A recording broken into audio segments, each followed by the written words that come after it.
staff and their management for holding the finals again. As every year we've had them here, they do a great job and they look after us very well.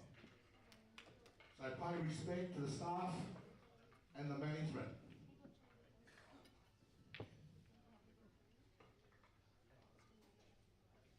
Adjudicators, we need adjudicators. Put your names down, please, people, or you'll be doing more games than you really want to adjudicate.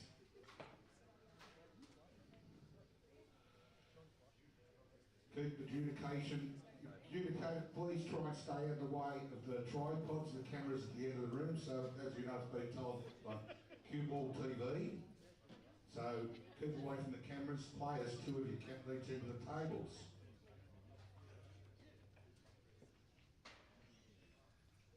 All adjudicators, please make your calls loud and clear so everyone can hear you, especially the players.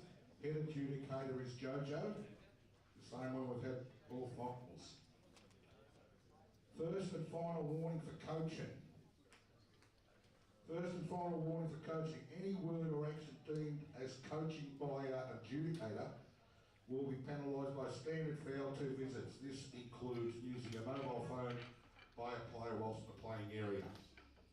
With that playing area, the only people in here during the night, players and adjudicators, that's it. I don't want to see any spectators come in to shake hands or anything. Mobile phones, players, please turn your phones to silent. You don't want them ringing, they're in your pockets. Score sheets. You've got a scorer down this end, which is Katie. I think Doc's up this end. All you teams, captains, please, if you're making changes on your teams with reserve players coming in emergencies, let them scorers know before you go over to the head scorer, Jenny over here, so they know what they've got on their sheets. All right? It's not that hard. In next door, Division 4, the person in charge in there is David. Same person we've had in there every Monday night. And if David's got a problem, he'll come and get me. If you want something to do, get your order in. Kitchen's open to 8:30. As I said last week, adjudicators, please, once you've racked the balls, don't put the triangles on the lights, hang on the ends of the tables.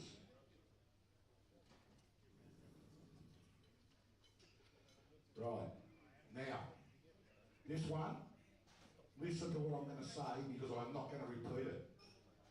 And if you don't want to listen to it, there's a door there and a door there in the venue now.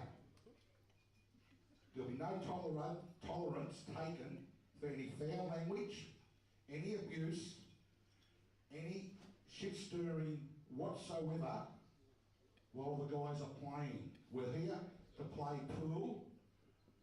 We're not playing for $1 million. You're playing for a cup and a pennant, right? There's no need for crap. It goes through the mics, on the cable TV, everything, and the venue doesn't need it. So, if the venue staff or management see anyone misbehaving, any way, shape or form, and they ask you to leave the premises, don't come whinging to me.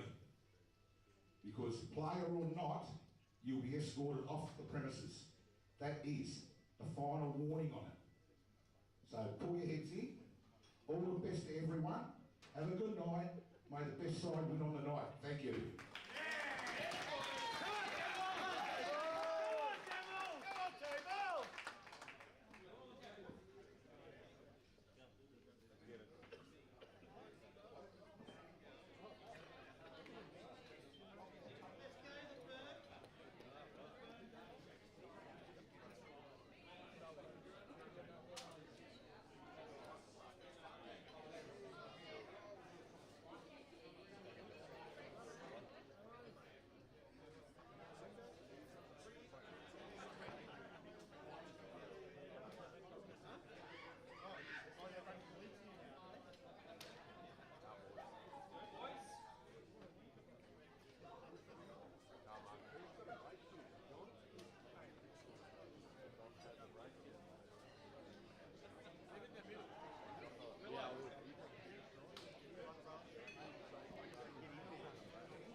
one quick.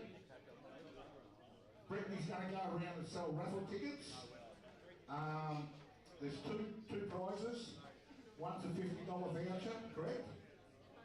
What do you got? You got $1 ticket and $2 tickets. Yeah.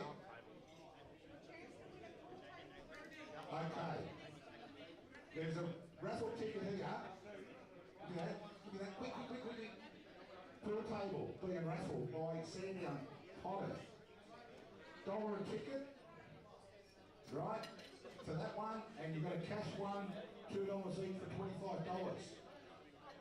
Brittany will walk around selling to you, so buy 20 guys. Have a good night. Let's go, Wizzy! Ready? Come on, you boys. Go, Frenches! Go, tables! Tables!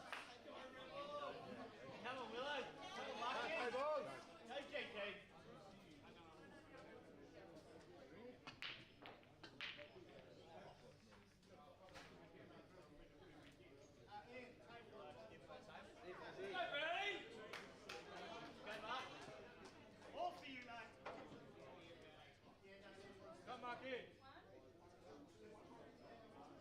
Go table. Come on, Mark.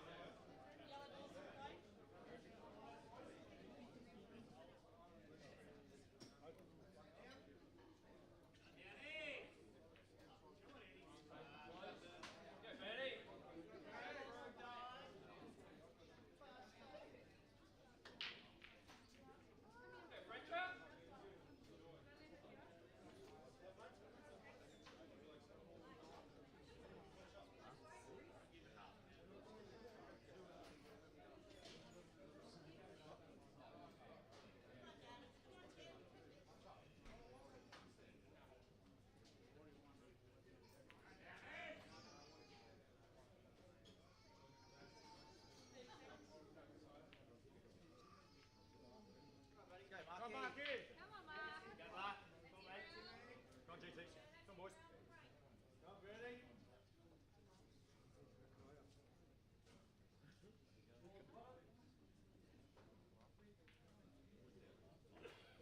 All right, Marky. Get ready.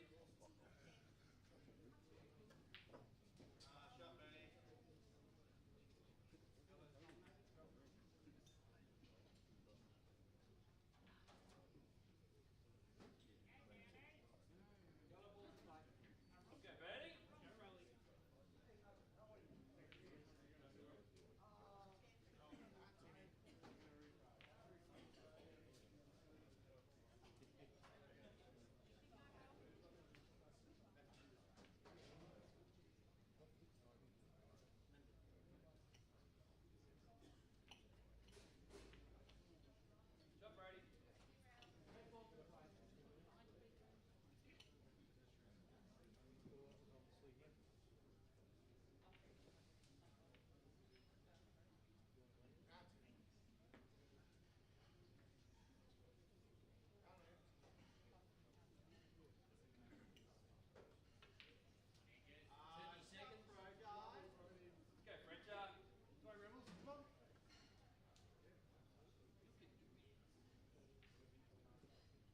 Second.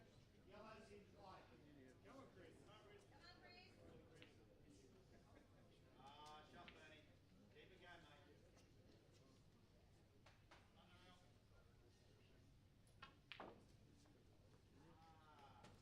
Nice, Brody.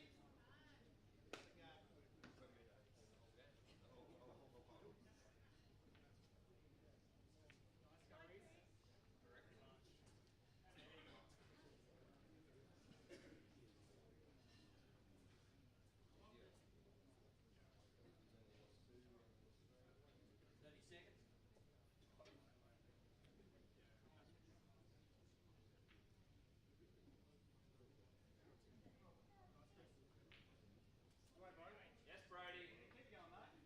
Go, Riley.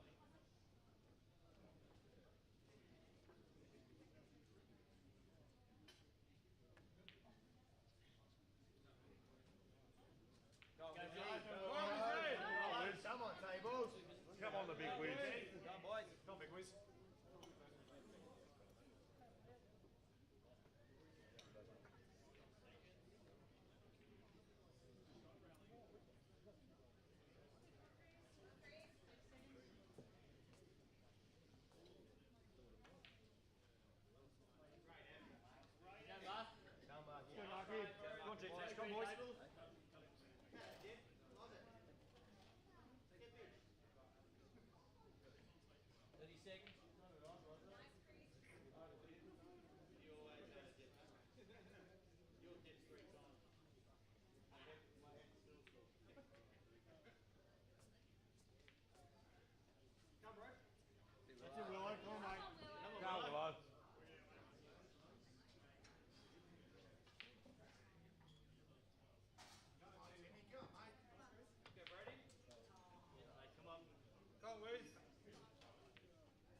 on, Marky. Come on, Mark.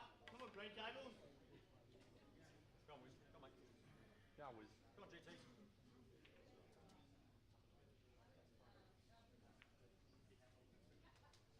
Come on, Wizzy. Come on, Wizzy. Keep going, mate.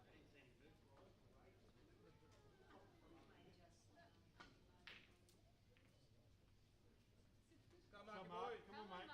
Mark. Go on, Mark.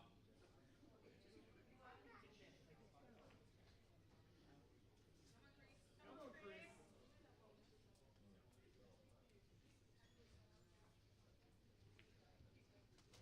30 seconds. Come Go on, on, Wizzy. Billy. That's it, Wiz. Come on, mate.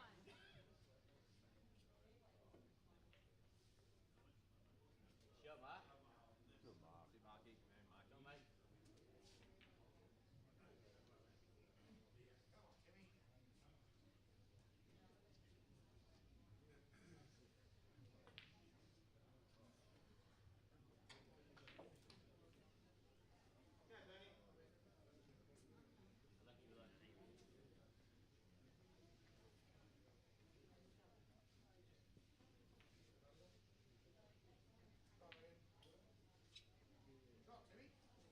Come on, Chris. Come, Bern. Go, Eddie. Go, Bernie. Come, Bern. Yes, Mark. That's it, Mark. That's a beautiful shot, mate. Come on, Mark. 30 seconds. Good evening, everyone. Welcome to the DDPL Grand Final for Division 3, 2, 3 and 4 this evening. We've got Green Tables versus Fretchazura Rebels in Div 2, Fast Eddies versus Sandown Div 3 and JDs versus Sandown Div 4. It's going to be a great night, great atmosphere already. There's more people than there has been over the last few weeks, and it's it's going to be a good night.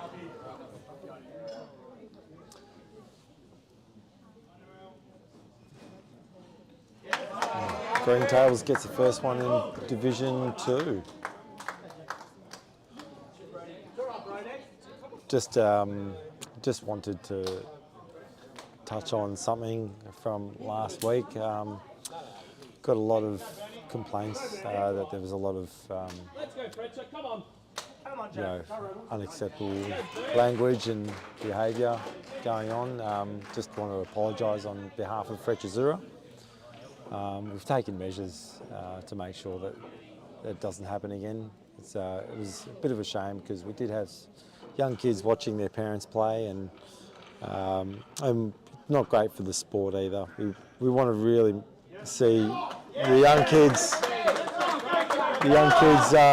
get into the sport and make it grow. So apologies again.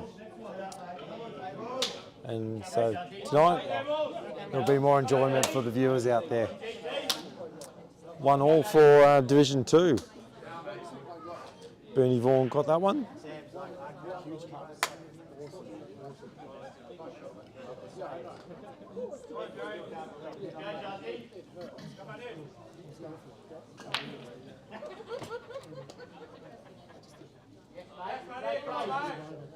Come on, buddy.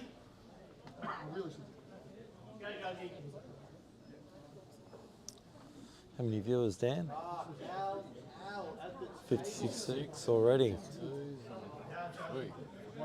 24. Right. Probably got 100 viewers. Close to. Let's go, If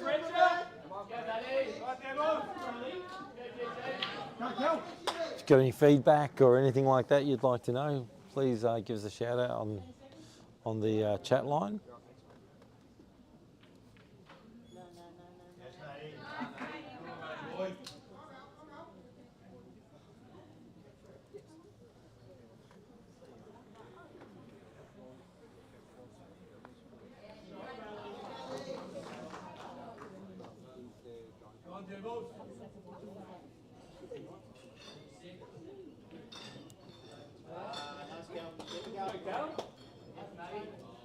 Great job, mate. Great job. Go, mate. Come on, Jeremy.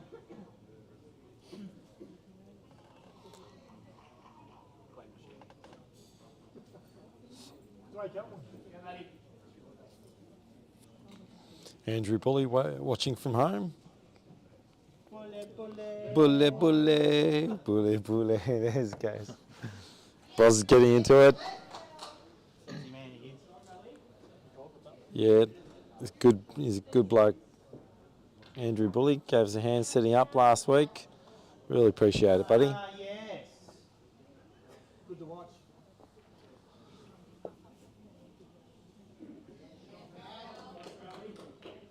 Go on, Joe. Go on, mate. Likes the real estate. Bit of a congested game on both tables. El Presidente.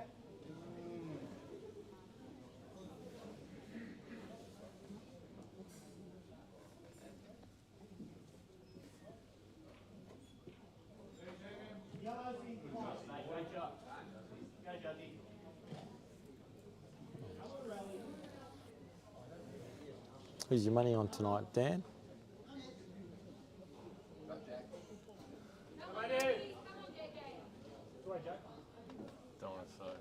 Oh, doesn't matter, mate. You're entitled. So Dan wants Fletcher Rebels to win, but he thinks Green Table's going to get up. It's good. Well, it's going to be an interesting night. Oh, I don't think he wanted to push that yellow in front of the red. Matt Egan. Jack's really got to take control with this shot here.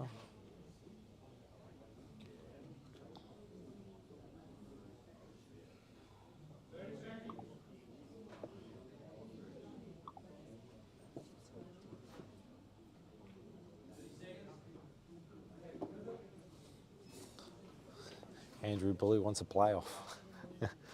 Oh, no, Andrew. No. Yes, Jack. Let's go, Jack. Let's go, Speedy.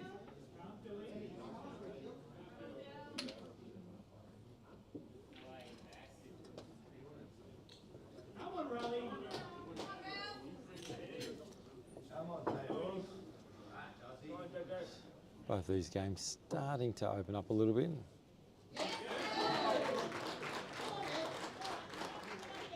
Justin Anderson threw his whole body into that one. Good to see.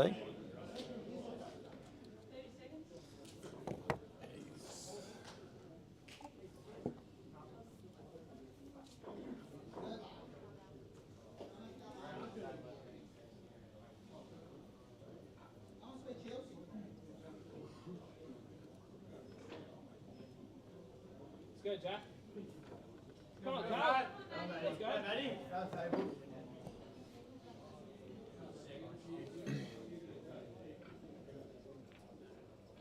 Shot, Cal. Right here, Matty.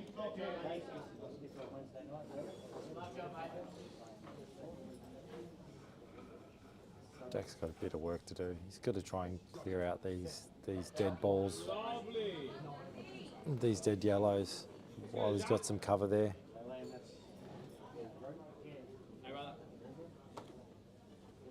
Yeah, I'm going.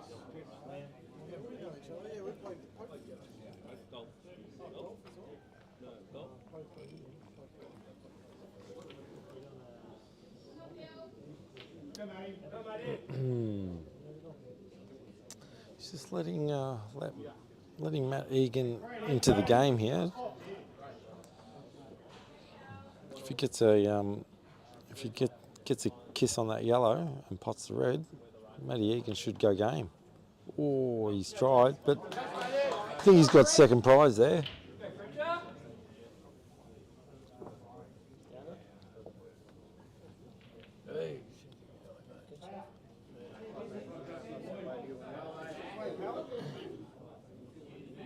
Yeah, he's got to get control again.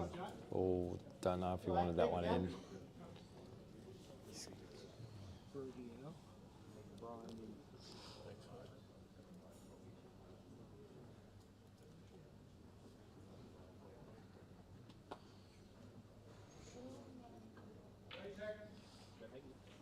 go, Jack.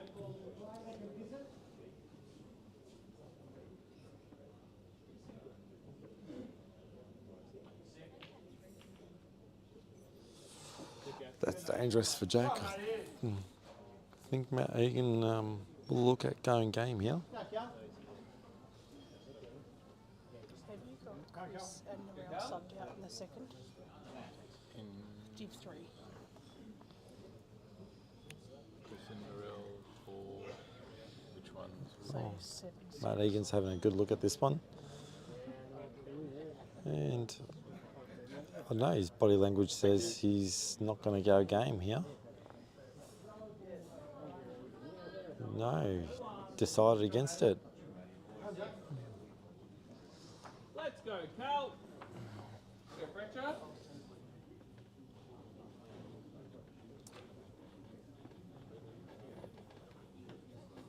I like the idea of just kicking this yellow over here, sort of blocking that red just between the two yellows. And that way you force Matt Egan to not go game. Don't really agree with this one.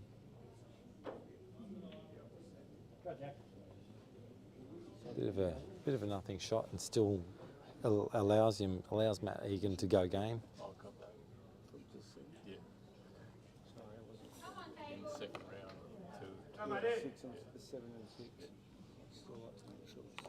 Matt Egan's really got to back himself here.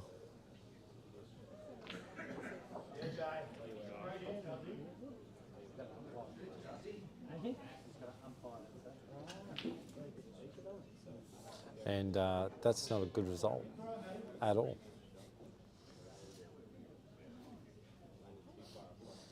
I think he's got to try and cut the one on the left-hand side. That black is only going in one pocket now.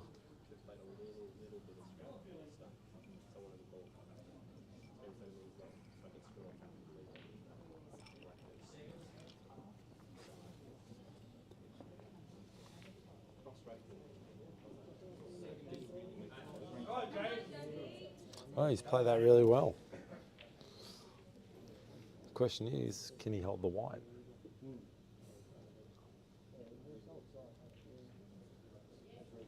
He's got a very small window for Matt Egan.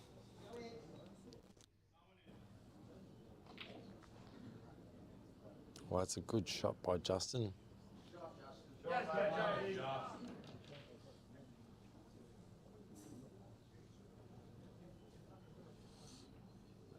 Oh, he didn't quite hold it. Come on, Maddie.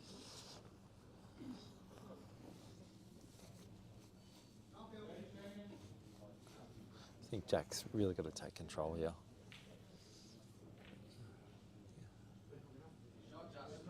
Let's go, Cal. Come on, mate.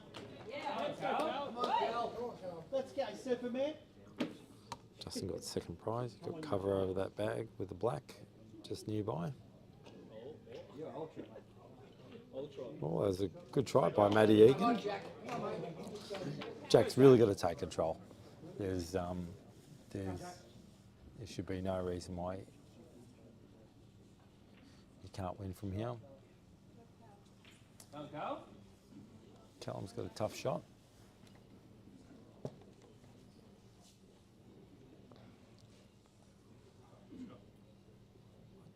Don't really rate this shot.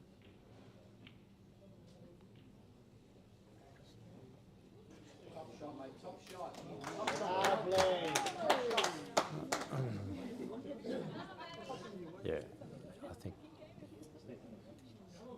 I think he's going rail first. He's going rail first, I think. Oh, yeah, he can hit it. Yeah. Go, Jack.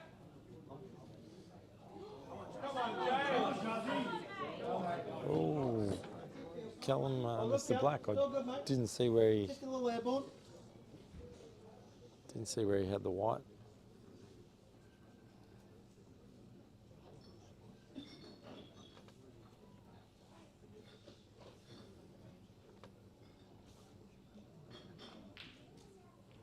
Oh, that's a bit of a gift there for Callum. It's a bit unfortunate. You don't want to see that happen on grand final night.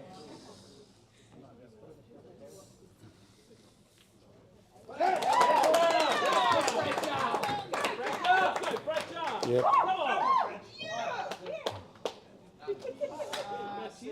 Go, brother.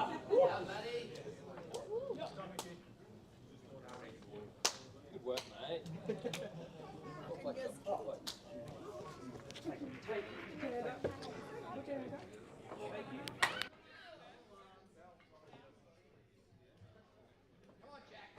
Go, Jack. Well, Go on, Jack. I believe Jack's got 2 shots. He's really got to take control. He cannot lose this game from here. Well, you shouldn't. Daz just had a bit of a chuckle to that one. He's probably thinking, oh, I've seen much easier lost from here.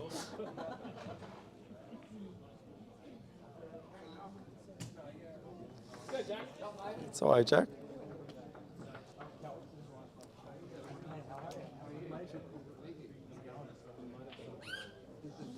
Let's go, brother.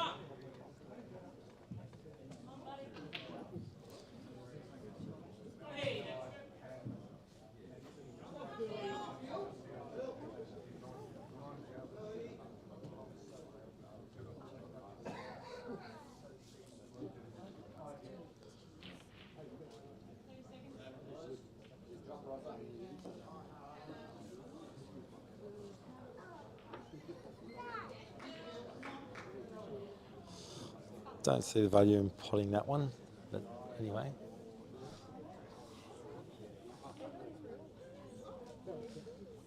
I think Bros's game is probably going to be over before Jack's next shot.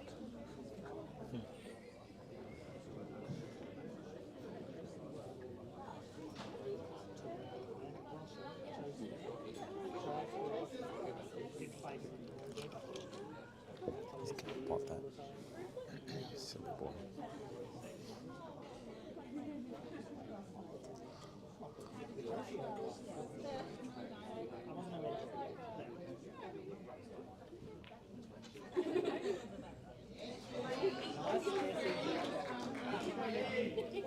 You would have seen me screwed in for someone's.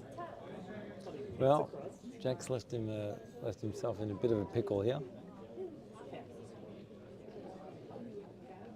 Go, Jack.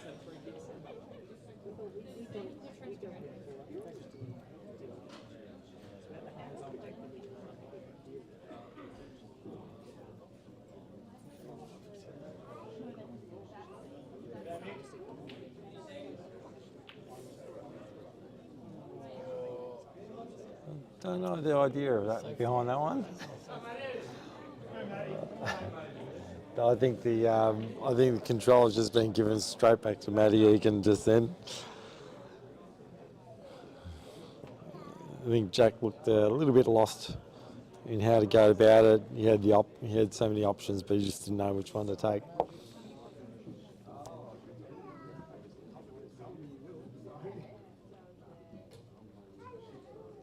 Ooh. Nice. Left that pocket open for Jack. Go on, Jack.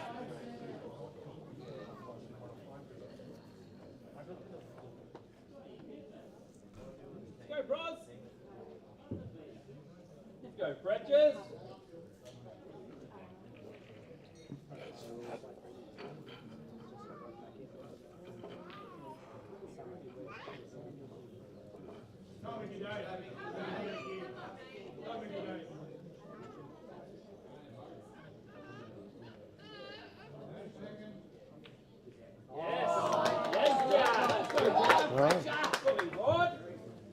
Good shot by Jack.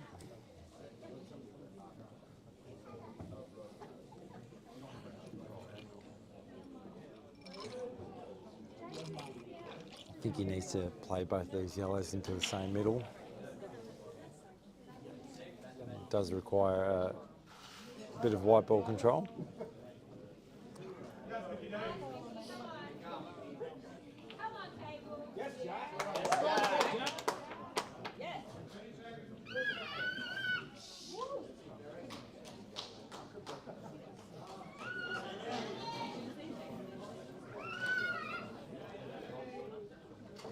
We got a JC tonight, Richard?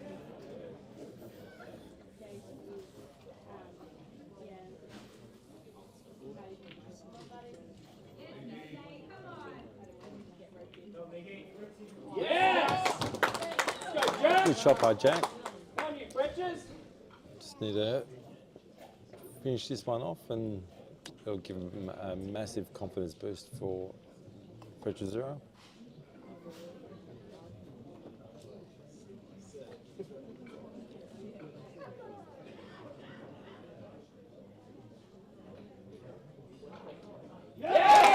And Jack makes a really nice black. Well done, Jack. There's a few concerned teammates there.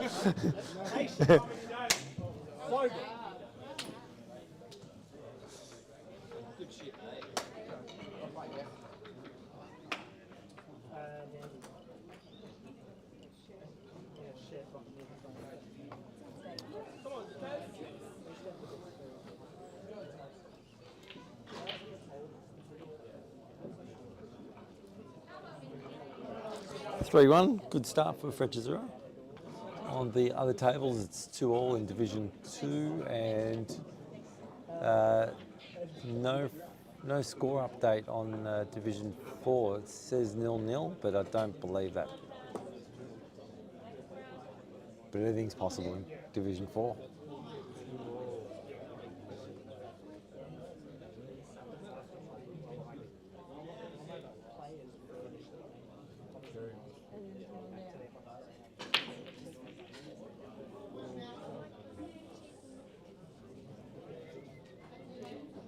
Come on, Taz. Let's go, mate.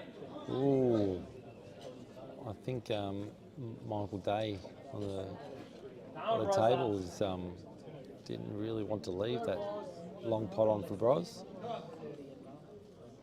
think he's given him a bit of a license to go for this. He's got one tough pot at the top corner, and I believe that the one on the left-hand middle pocket there is potable. Good pot here. Nice smooth queuing. Get in there. Oh no. Oh, and now Michael Day's got the chance. It's a big corner pocket up the top there.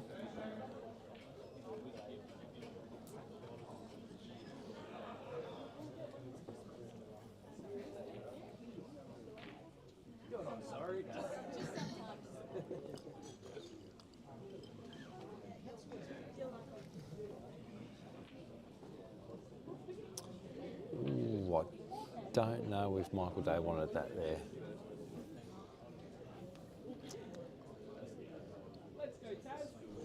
Bit of a grimace on his face. Change plan, go again.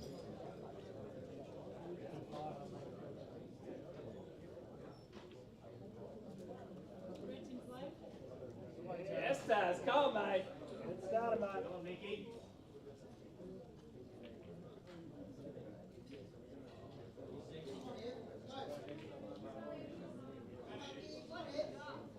Come on, Mickey Day. Go, Michael. That was a good shot by Michael. He's got a shot on. Go up, son, yeah.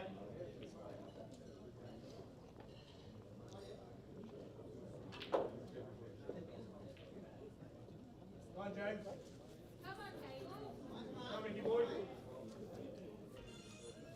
Come on, skip up.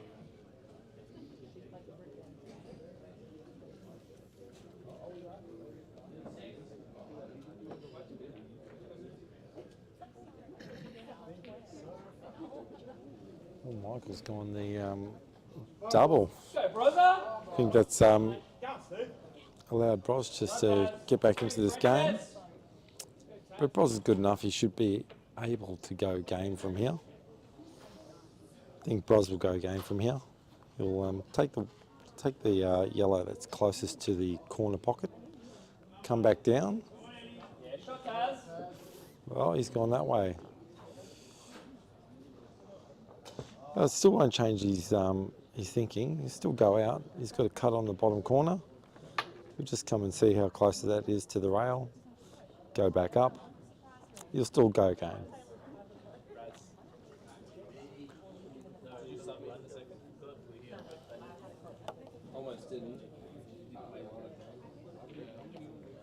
No, he hasn't. Come, Mickey boy. Come on, GTs, come boys. Come, Mickey boy.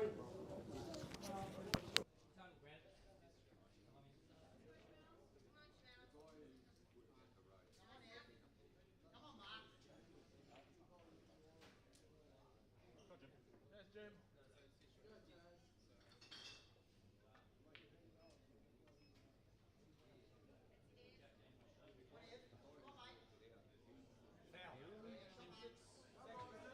Let's go, bros. Bros has forced the foul with that snooker. I think that's what. I think it's a good gameplay from Bros. Mr. Brunsma in the house.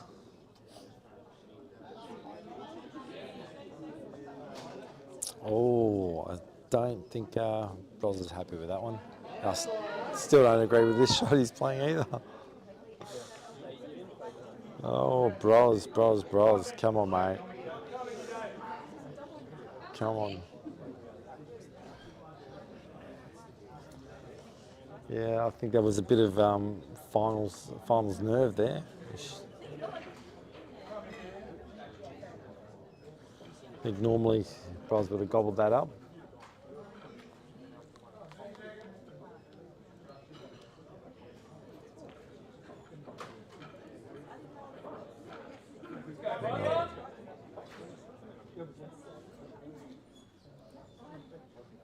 Let's go, Taz. Let's go, bros.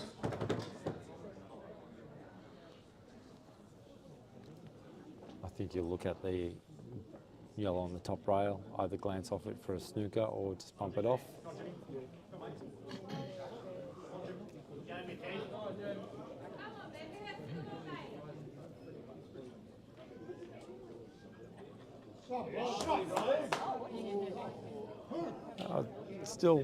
Still not that bad. You can play the same shot. Take the yellow off the rail.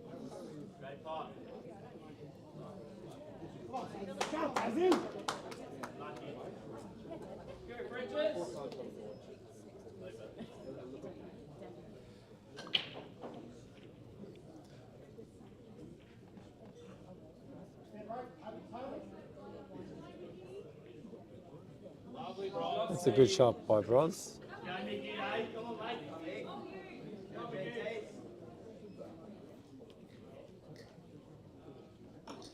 Shouldn't be a hard snooker to get out of, but yeah, it shouldn't be a hard snooker to get out of. G'day, Mr. Brunsma. But yeah, good, thanks. But yeah, it shouldn't be a hard one to get out of, but I still think Steve Bros will have the advantage here.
Jimmy.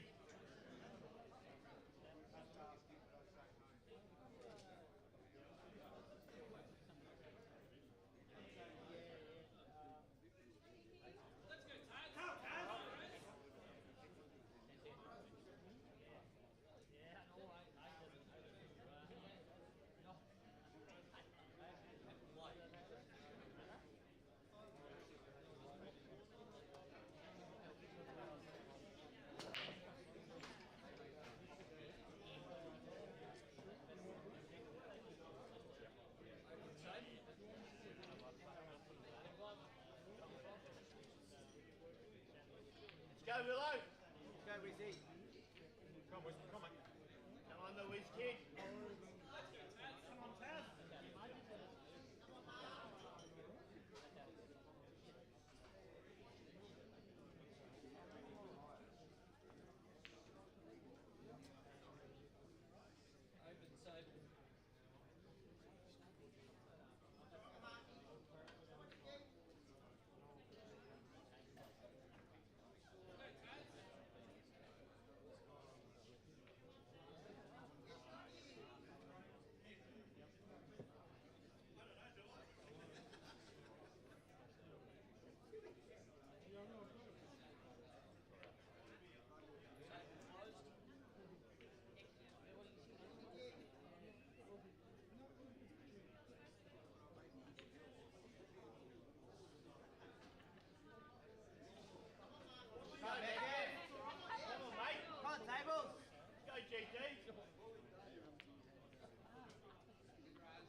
Go, Willow.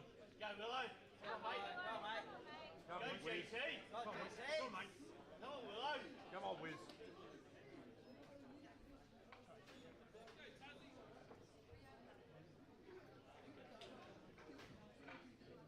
See you, mate.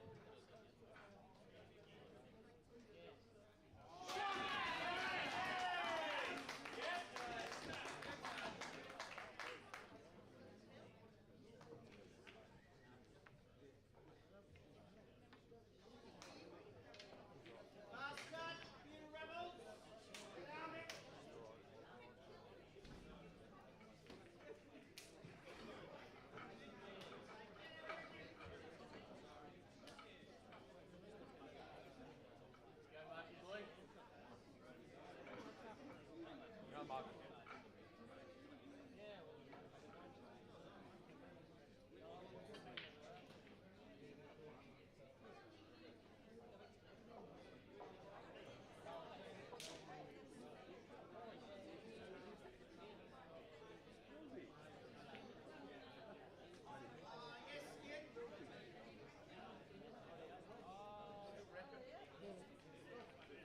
Come on, boys. Go, tables.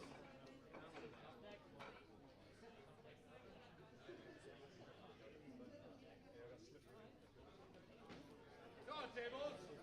Go on, JT. Swift, boys. Come on, boys.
Come on, Wiz.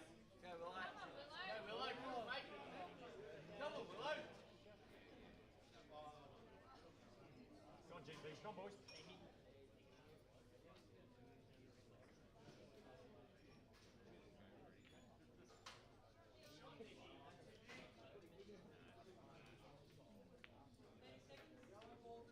Stop, mate. Right, Willow.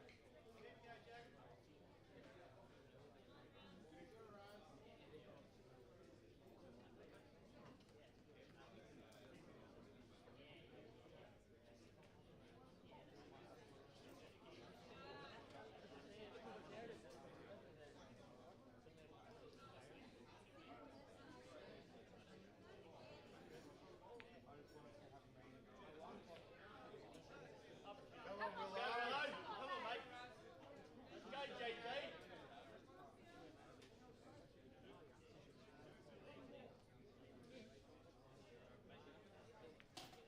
Stop, mate. Come, Wiz. Good job. Right here, mate.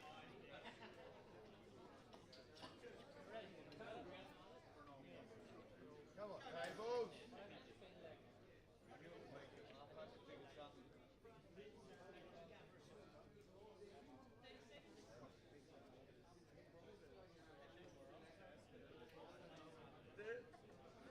Come on, tables.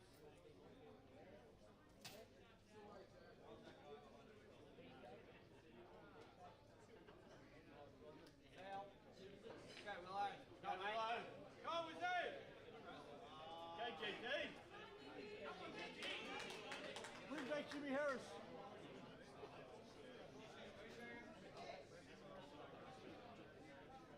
Come on, Wiz. Right, Wiz. Stop, mate. Go, Willow. Come on, Willow. Come on, Willow. Come, JTs. Come, tables. Come on, GTs. Come, boys. GTs. Go, JT. Yes, Jack. Keep Come going, on, mate. Big Willow.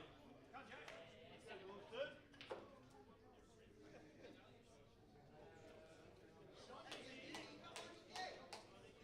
Go, Willow.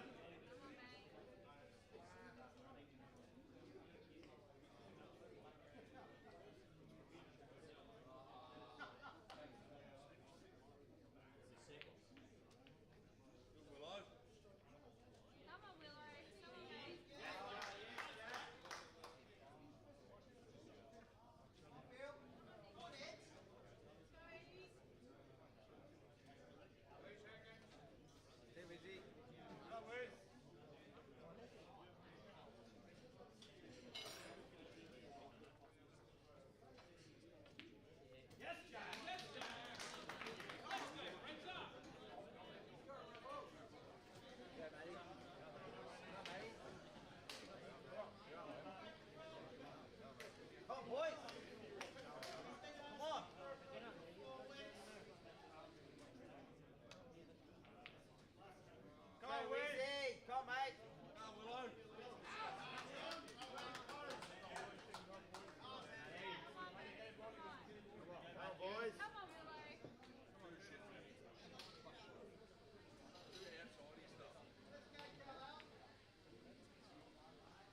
on, boys.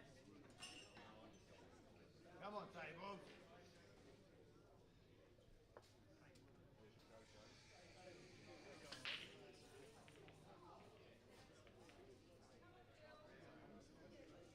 Go, Matty. Go, Matty. Come, mate. Come on, JK.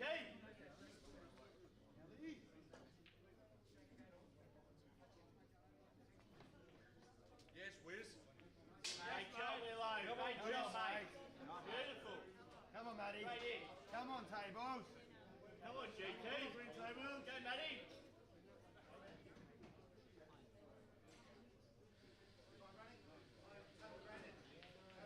Great job, mate. Right, mate. Come on, Wiz. Two.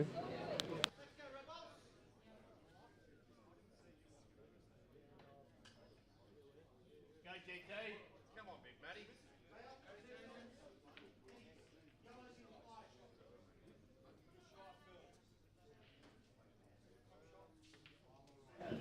Well, we're back.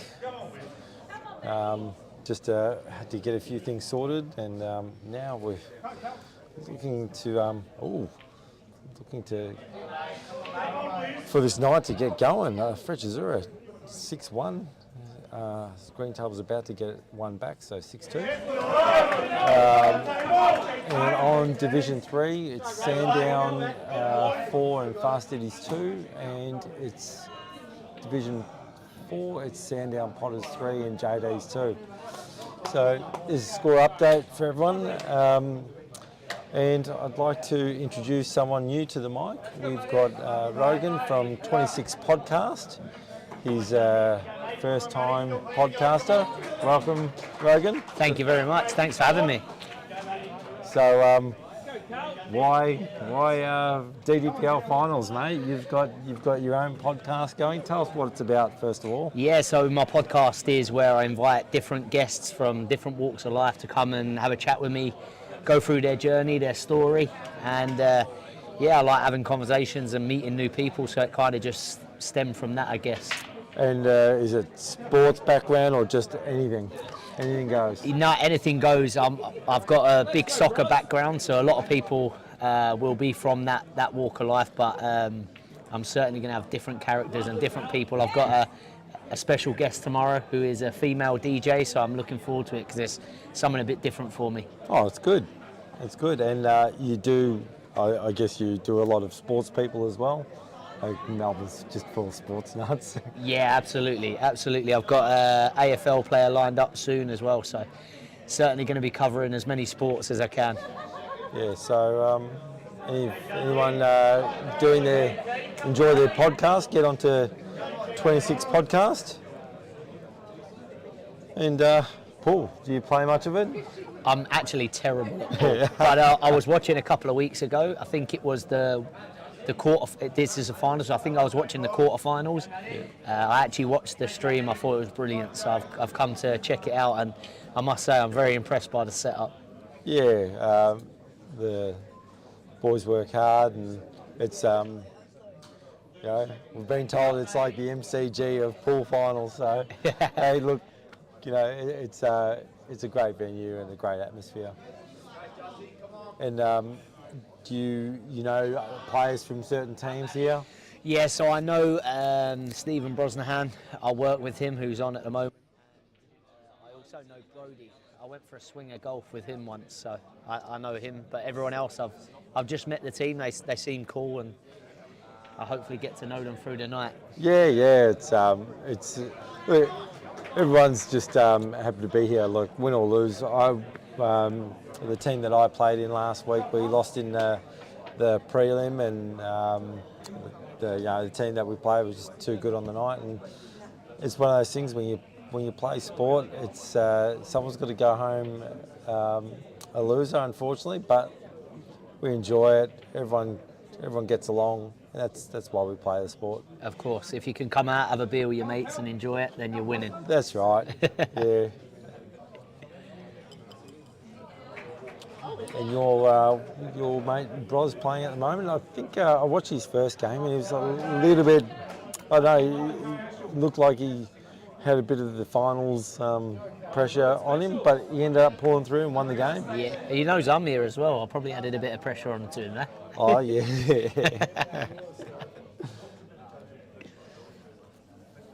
It's one of those things where, you know, it's been a really strange finals because everyone's been pretty competitive with each other and neck. There's been some close games throughout the year. But the first 2 weeks of finals has just been huge blowouts. Really, yeah. And just, unexpected. I think, obviously, like I said to you just then, I'm from a soccer background, but one thing that I can see from here, the bright lights, the margin for error is very small. So I've got the most respect for these players. It's a tough game to play for sure. Did you watch any of the snooker when you were back in the UK? Oh, I loved it. Yeah, I loved it. Yeah. Yeah, it's a good game. I watch it myself. Yeah, absolutely. Neil Robertson as well. He actually used to train in the snooker club that I used to go in. So, oh, there you go. Yeah, no, he's a great bloke. His brother actually, Mark Robertson, he's doing commentary tomorrow night with one of Australia's, he's one of Australia's best players, but another one of Australia's best players, Michael Scarey. He's coming to do some commentary, I've been told. Awesome. So it'd be a pleasure to have Mark and also Mick here doing the commentary. Absolutely.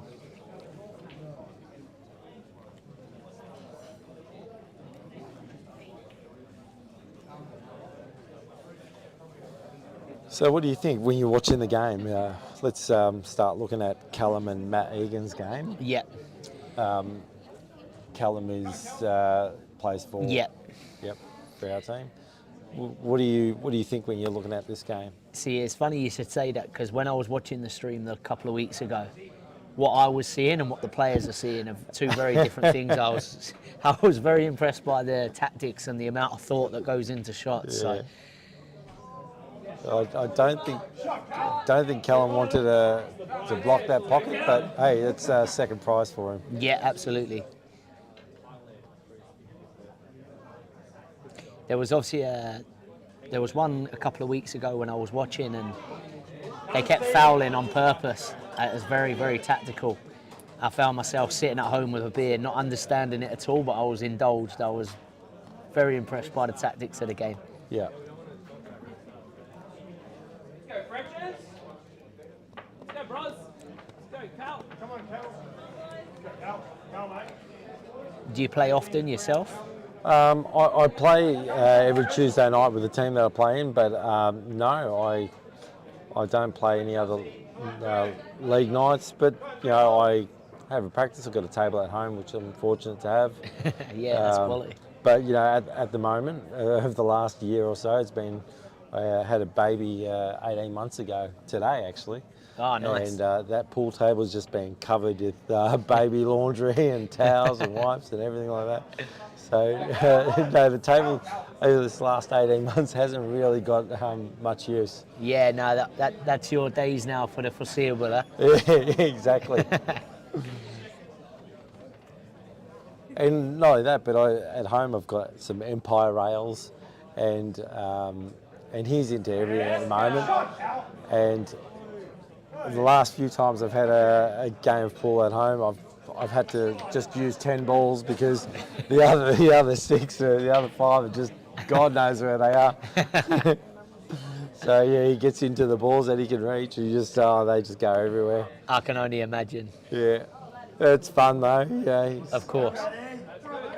I'm one of the best players when it comes to 10 balls on the table.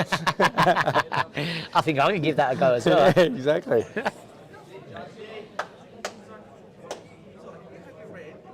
So Callum just overran that red, and he's let Matt Egan back in the game a little bit. I think Matt Egan's going to look at going snooker.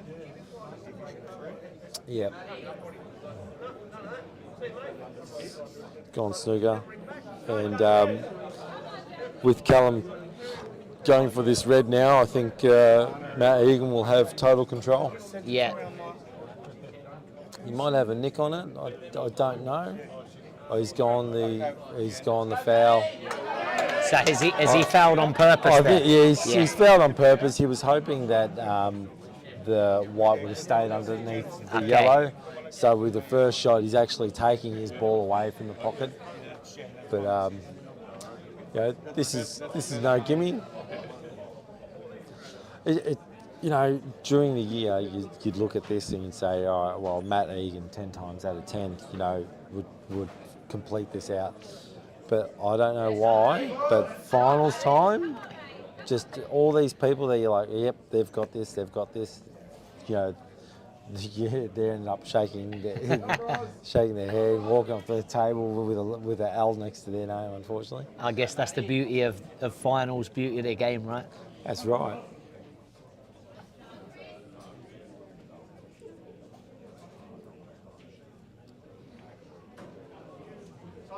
I must admit, when I watched a couple of weeks ago, I was actually blown away with the standard. I thought it was so high. Yeah. Mind you, the only other standard I'd ever known was myself playing in the pub, and I wasn't very good, so... Yeah, pub players. I played it on a pub table for the first time. For the first time in bloody 20 years, I think it was, and it was a few weeks ago. It was at Camberwell at the Tower, or Hawthorn at the Tower Hotel, and I was like playing on carpet. You know, it was just so slow. It was just a shock. You know, these tables are so fast. Really, yeah. Yeah. But hey, it's a night out. So Frecciazura pegging this back. Just losing this gap a little bit. It was 6-1, now 6-3. So I think they really need to keep the foot on the pedal here. Bros, I think he's on reds. Yeah, he is. Yeah, he's on reds. He should go game here. I don't know how much gap there is between the yellow and the black. Yeah. But he actually might look to go a little bit of an extraction now. Play the plan, red on red, and maybe kick that yellow out slightly. Yep, and that's there what he's done. Good shot, Bros. Now this is going to be interesting to see if he's. I think he'll try and hold the white to the bottom side of the table. Stay this side, yeah. Yeah, it's correct. Oh no, he's gone high. Beyond. Oh, better watch that white. Oh, that's a good shot by Bros. I think he would have liked that white ball a little bit further off the rail, but he's good enough to pot this.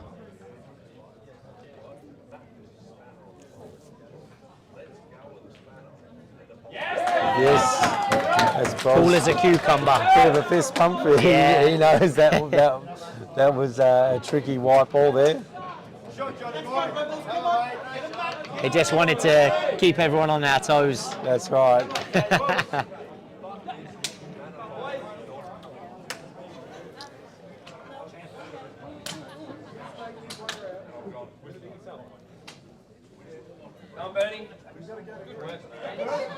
I think they needed that one just to sort of break that, break the rot that was coming back. Yeah, they were just starting to lose the lead, so it was important. 6-4 looks totally different to 7-3. Absolutely, yeah. It was a cool shot to finish the frame. Yeah. Oh, wife is here to support Bros. Isn't that lovely? He's got his wife, his workmate. He didn't feel the pressure though, to be fair to him. The stars are aligned there. I'm sure you didn't want the white ball there, Bros. You were hoping a foot off the rail or something just to make it a little bit easier? Yeah, correct. Yeah. So I had to make the adjustment. No. And you played a great black. Thank you. The whole time I was going through that black is just make sure I'm comfortable in the shot. Going on. Yep, that's right. If anyone listening, if you don't get the exact position you want, just reset, take a breath, back your ability, and just then play your shot. you cannot play your shots with raw emotion.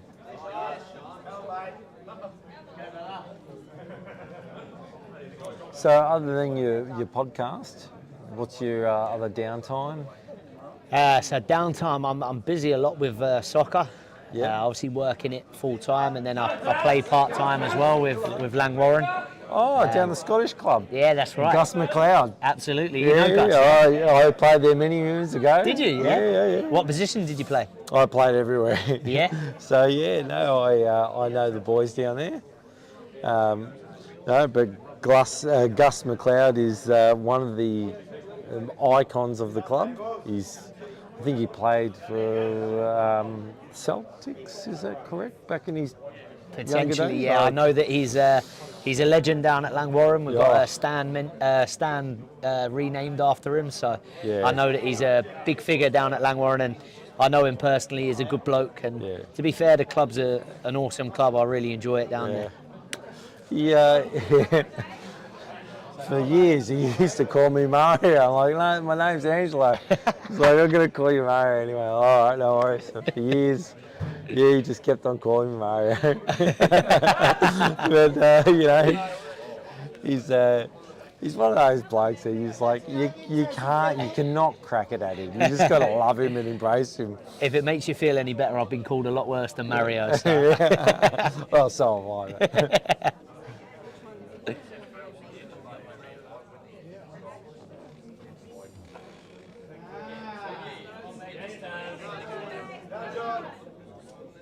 Mate.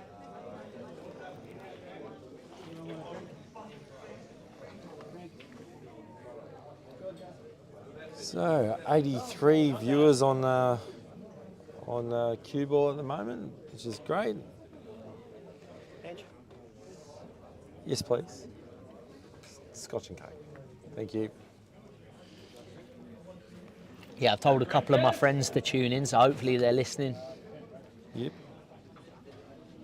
I think Bros has got a bit of a fan club on that's watching. Has he, yeah? Yep. He's a popular man, brother. White ball on a string.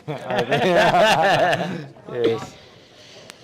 No, it's good. If you've got any questions or anything that you'd like me to ask Rogan, just put it down on the YouTube chat line. And that is 26 Podcasts, that channel again. And he talks about pretty much anything and everything with all kinds of people from all walks of life.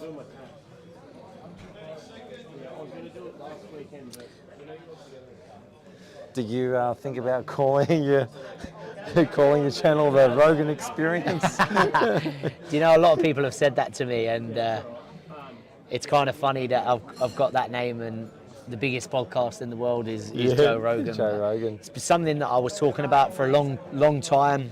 It takes a lot to start a podcast. I remember when I first started talking about it, it was a great idea, but then to actually go out, I'm not the best with technology, so I had to go and do a lot of research, a lot of learning, but I've got a good mate who is Jay Davis, who's been helping me out with all that sort of stuff, doing the editing, so I get the easy bit. I just get to sit in front of the camera and talk, and he gets the tedious, the tough bit, so fair play to him. Yeah, I think it's hard to. It'd be so foreign just to talk and talk and talk, and if you're not great, if you're not a huge conversationalist, it's one of those things where it's like, all right, well, what do we talk about now? You probably get those uncomfortable silences. Like, all right, well, you're giving me nothing. You certainly have to be prepared for everything. So here with Taz.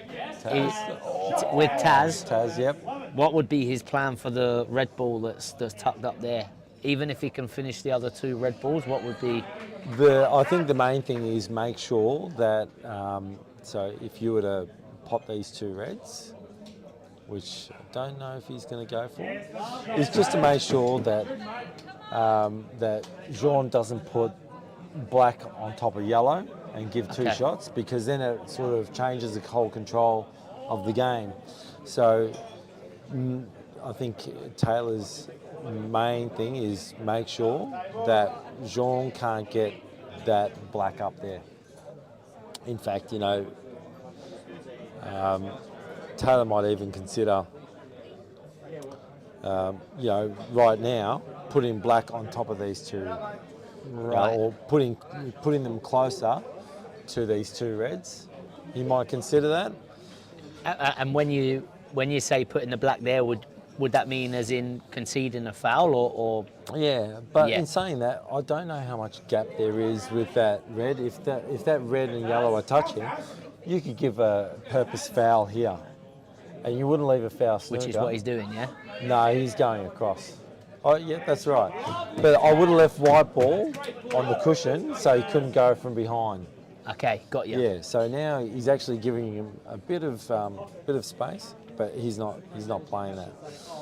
So, and that's a bit silly, sort of. It doesn't buy anything. At the end of the day, just make sure that black cannot get sent down that where the yellow and red is. Right, got you. So Taz, glance off this red now, pot it, and maybe consider putting black near a pocket. Got you. Yeah. But who knows? He might try and glance off and pot it up the top. Yeah, that's what he's done. That's fair play. Yeah. Look, it was there. It was a shot to nothing. So if it didn't work out for him, he's still got another shot. But now he's got two shots. So in reflection, that actually made the shot before, like you said it was a risky shot to play, right? Yeah, but this is still risky. I mean, I think before he had total control. Now the pressure's on. So Because of where the black is. yeah, where the black is. And not only that, but this white ball might swing out wider than he would like.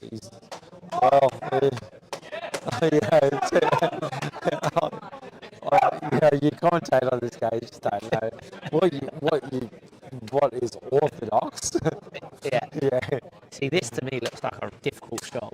This is a difficult shot, and just the fact that he's got to think about this white ball could go on the yellow, so you got to play it sort of bottom side of the centre of the white, and just if it misses, you've just given the game away.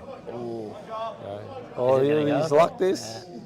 Yeah, and that was the risk of playing that shot. He had total control. There was no need to go for it. But I don't know. And it would be interesting if there's any other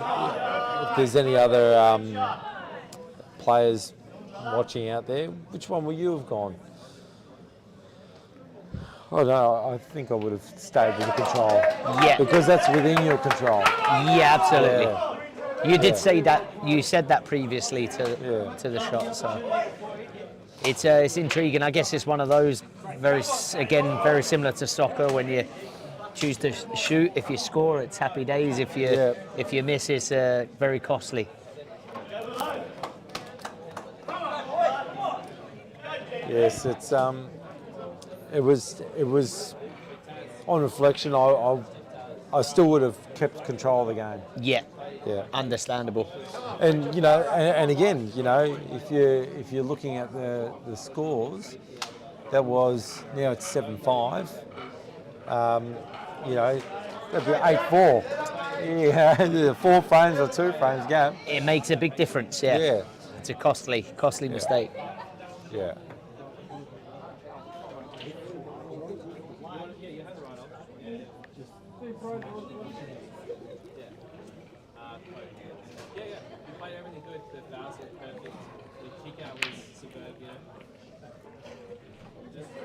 Okay, so Bully's asked a question. What happens if it's a draw, 18 all at the end of the night? It's the best of 3, Bully, so top 3 players.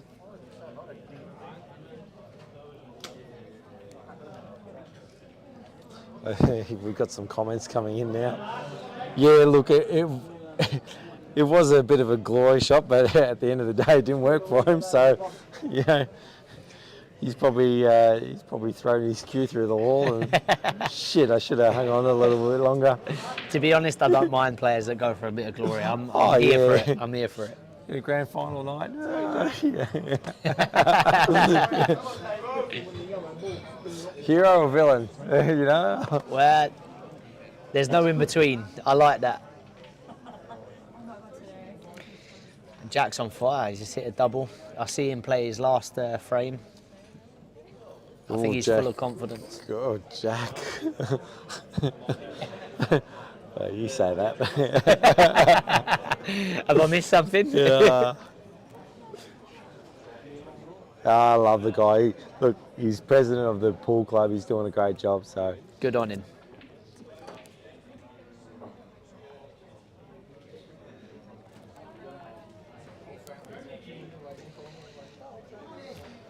Just currently messaging my friends now to get them to tune in. CueballTV. Yeah.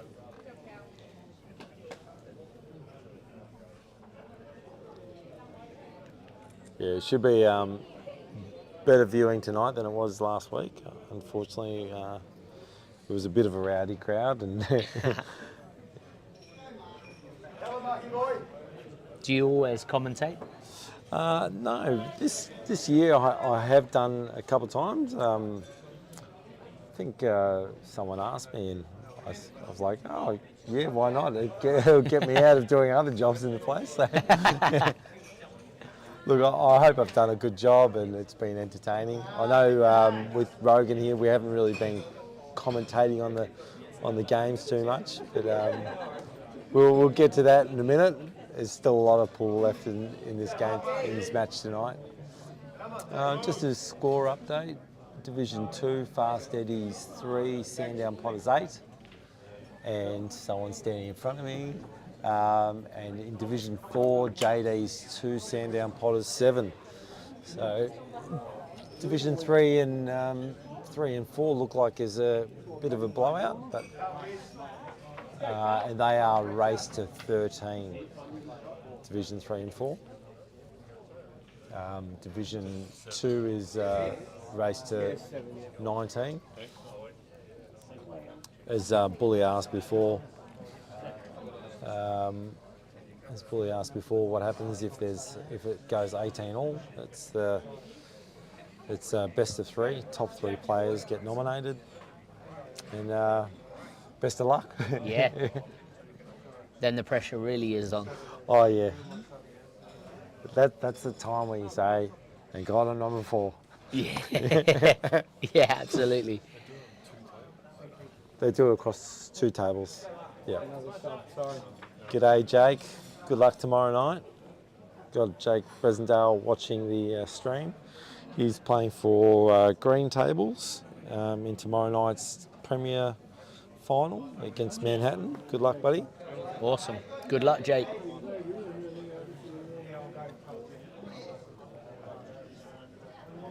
Let's go, Cal. Let's go, Cal, out. Okay, let's see if we can string some commentary on these games. Let's do it. I'm ready. Okay. So just having a quick look at these tables. I think Glenn Wilson and Jack Wake. I think whoever's on yellows there would be in control. And it looks like Jack could be on reds.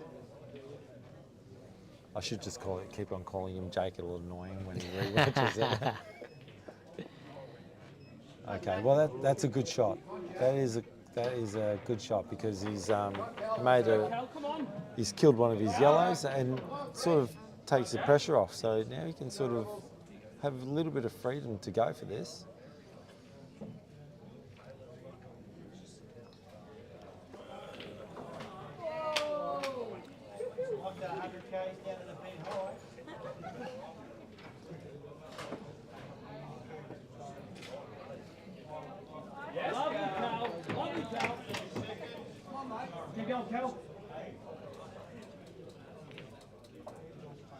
Oh, that's not good. He's snooking himself. Did you just overrun that? Was he meant to leave that shorter? Yeah, he was meant to leave that shorter. Yeah. Yeah. Put too much pepper on it. Yeah.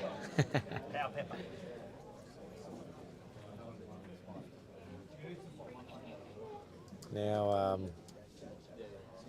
yeah, he's in a bit of strife.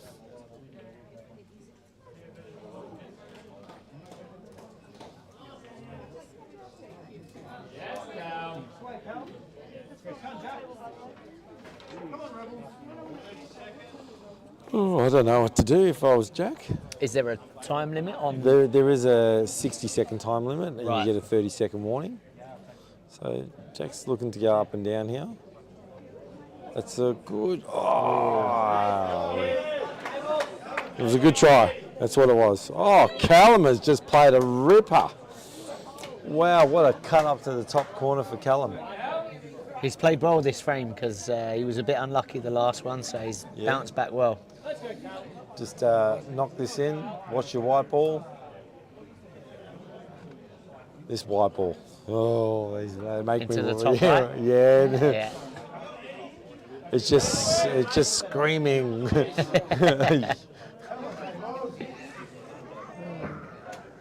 Off the red as well, I think. So what to avoid that top right corner? What's he got to? Is he?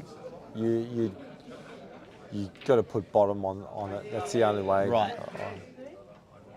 Ooh, I think he was worried about it, and he's taking his eyes off the pot.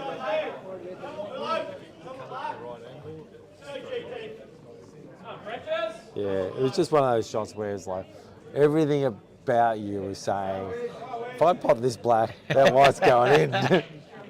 So you got to create something, and then it's like, oh, you're not potting the black now. Yeah, it's so costly. So The worst thing that happens is when you change your shot, you play bottom of the white ball as he did.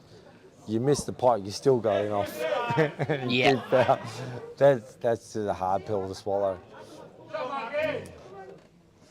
Okay, so it looks like Greentail's going to peg another one back here.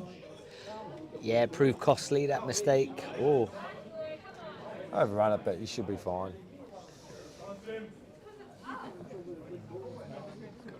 Well, he's got an edge, but I think it's too fine to pot it. And again, where's that white ball going? Your snooker mate in commentary, John Virgo. Where's the cue ball going? yes, yeah. I did. I told one of my good friends that I was commentating tonight, and that was the exact voice note that he did send me. The classic John Virgo.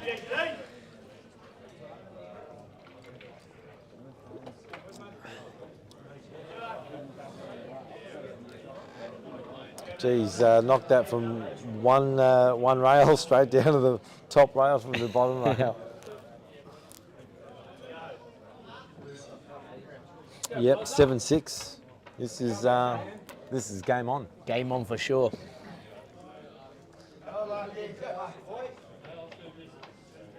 So obviously Callum here has played a shot that he's fouled on purpose. Yeah. What's the idea behind that? Well, he's just trying to make him waste a shot, and but if he's clever enough, he'll get the two bad balls out in one shot, as he's done, and now he's going to back his ability to finish off with one shot. And the thought process for that, for me, is so Callum's done that because that was more of a possibility that he may mess that up as opposed to trying to get his black ball free. Yeah, right? I would have, if I was Callum, you're going to replay that shot, you say, well, which one of the dead balls, which were those two, don't allow him to get those two balls off from the rail from his first shot. The moment you give him that opportunity, he's going to take it. He did take it, now he's going to go game. Just whether or not everything just works for him here. So this is still a little bit tricky because the white ball, the red ball in the middle, that white balls are going away from his red. And so he's probably just weighing up the options here. He's only got one shot.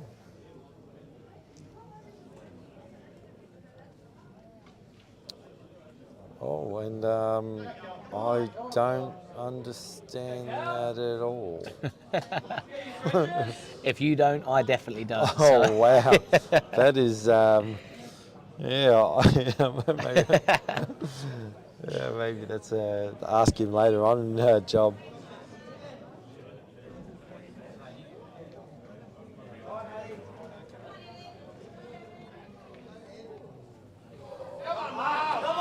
Oh jeez.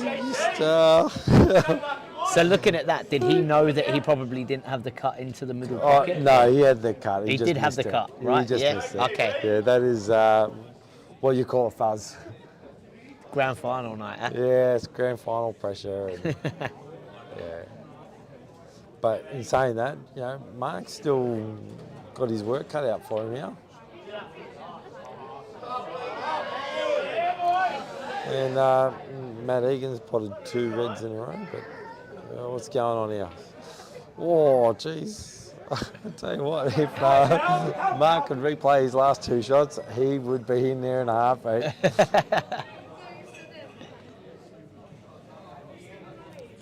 And this shot again, you know, just make sure that you get cover either in or over, because Mark is under the pump. He's got a red ball close to that pocket. So no heroics needed here. Nice cruisy shot. Just get there. Yep. And that's it. You know? Now there's just, you can't do anything here. You need to be a superstar to get out of this one. Right. Not saying that he's not a superstar by all means. Any fans of Mark, but he's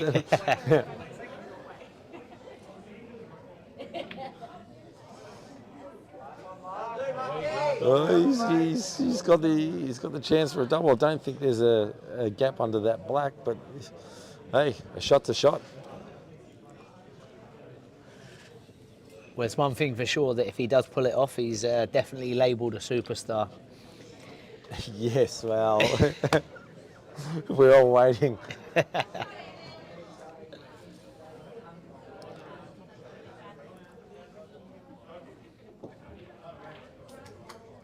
And he's gone the double, but no good.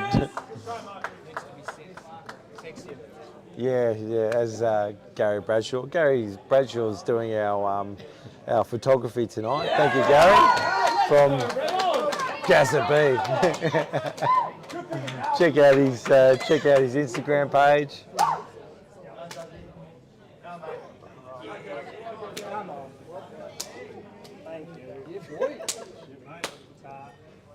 Well, that was an interesting end to that game. That was for sure.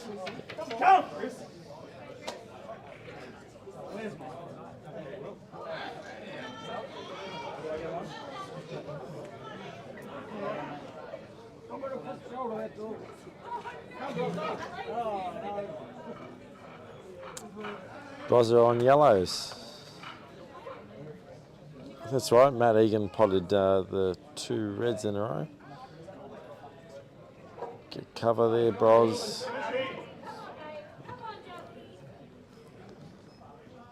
Don't think that's the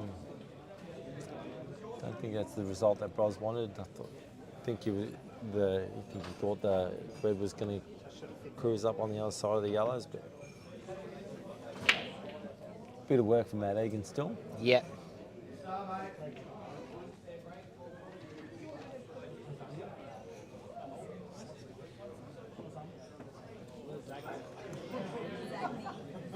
And Division 2 looks like it's going to be,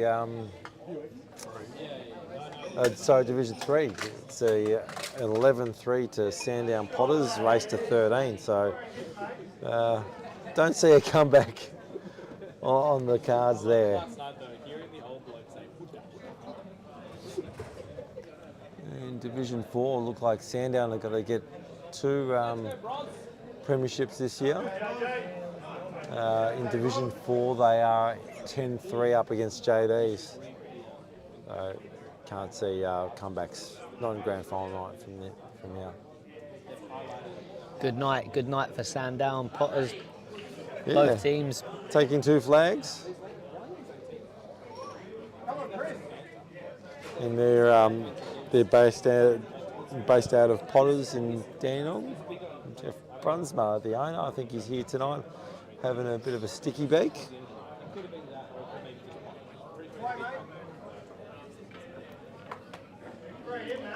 And Matt Egan's got out of that snooker, so he's put the pressure right back on Bros. But Bros is clever enough to work through this. He's just got to bide his time here. So obviously with this frame here, Brozza is in control as he has. No, he's not in control, unfortunately, because Matt Egan's got the red over the bag there. So Bros is looking for a foul, so he can sort of, or for Matt Egan to pot the black out of turn. Bros is looking for a foul, and if he's not going to get that foul, I would be saying that he's got to create a bit of congestion where the red and the yellow are of the left bottom pocket, and maybe get a black into there later on. I would say that's the way I would sort of be going. Yeah. Yeah. That's a hard one. Unfortunately there's no pot on nearby. There's no pot on nearby that you can sort of extract that yellow away from that pocket. They are too close together as well. So you mean in terms of potting a yellow and then getting the white ball in a position where you can get that yellow free, right? Yeah, exactly. So the only thing that is working for Bros at the moment is that black is not in a good spot. So you could possibly get the yellow out now, bottom cushion, get that yellow out, and perhaps with a bit of luck, because that black is not the easiest pot. Yeah. So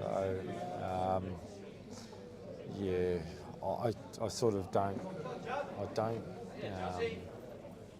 see where Bros can go from here. He's just, I don't like that. But in saying that, Matt's probably going to look at this opportunity to go game, and that black is a pressure black. I'd actually probably prefer to double that black than to put it down the bottom rail. Yeah. And this is where Bros needs to take advantage right now. That red is not potable. He can double it, of course, but get that yellow out now. Yeah, get that yellow out now. If it lands in the middle of the table, I just don't see. You feel that where that red ball is right now, it allows the risk. Yeah. The risk isn't that great. Look, Bros might pot this one in the middle, pot the one in the right corner, and then double that yellow black, yellow back, open, and then he's got 2 balls over the rail. It's like, well, it's up to you now. Yeah.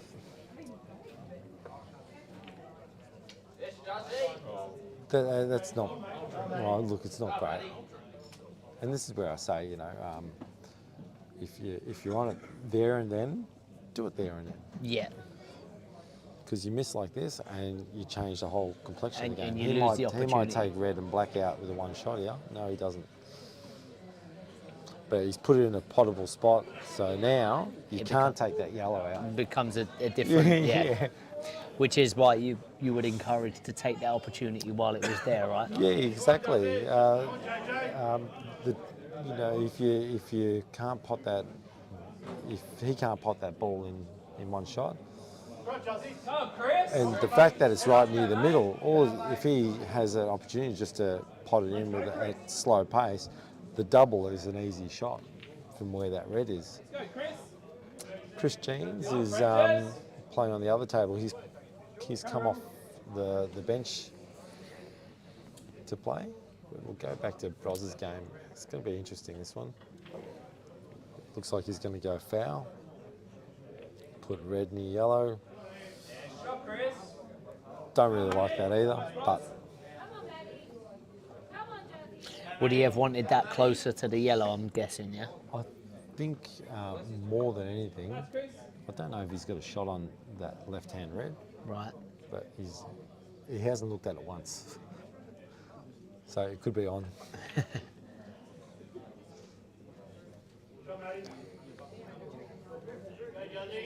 Oh, look at this. It's landed in a spot where he's thinking, oh, there's a big pocket at the top right-hand corner there. No, he's just going to face cut in the open. That's a good shot. Don't overcomplicate it. And again, yeah, Bros will put it down there again. Yeah. It's yeah, it's going to be a bit of a game, this one. I must admit that every time I'm watching this now, I learn that when I have played, I've given it such a lack of thought, and that's probably the reason why I'm not so good myself. Yeah. But I'm enjoying listening to yourself and the decision making and what goes into the. Yeah, so he's given foul again, and that's a better foul. Mm-hmm. But still, he'll knock it out with one, and then, you know, so this might be in repeat if, but it's going to get to a point where Steve won't be able to play that red close to a yellow. Okay, Chris.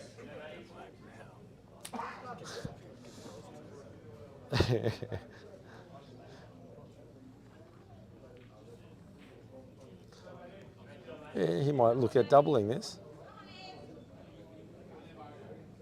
I don't think so. He will get this out in the open. Yeah. See how he's put in a position where now Steve can't play, you know, red, but he's actually left the opportunity for Steve to get that yellow out of there. Oh, Steve has given foul 2 shots, but I tell you what, not a bad result.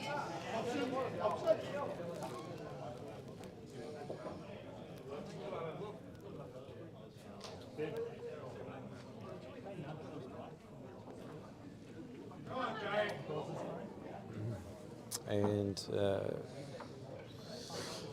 Chris Jeans has given a foul, tried to snooker there, but it didn't work out. And I think he may have left that black straight on.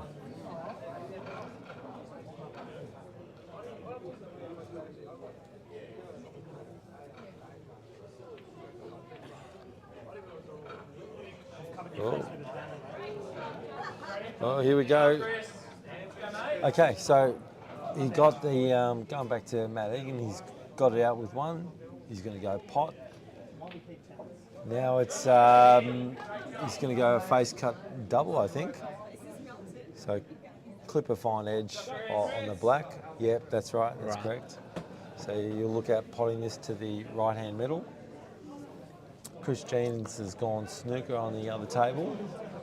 But I think Chris Jeans is going to be up against it. Up and down. Is it up and down? He'll go up and down. Can you see it? Look, he might even leave white ball.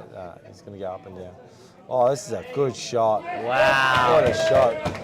And 8-7. I made it sound easy. Yeah, he made it look easy. Yeah. Fair play to him. Oh, no, it's an easy shot. Oh, no, Matt Egan's way down. Oh, that's so unfortunate, Matty. Bad luck, buddy. Oh, that's twice tonight. That's happened to green tables. I'll tell you what, it's such a shit way. It's just so gut wrenching.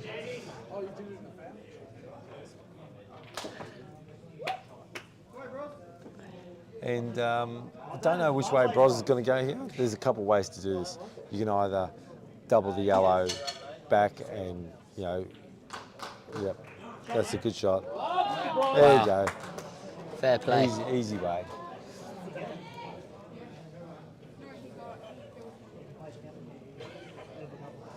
Yep. It could have worked out really bad for Bros. But, you know, 2 games. Anyone watching this game and thinking, oh, that game just went forever. 2 games that Steve Brosnahan has played in, he's just been patient and patient and patient, and sometimes making your opponent play one more shot.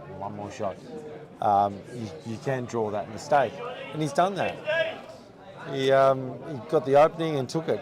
It was really unfortunate for Matt that he went in off. That's 2 games in a row. But what do you do? It's a sport that we play. Absolutely. It's like hitting the post. I've done that enough times. Hit the post and it bounced just in front of the line. Oh, come on.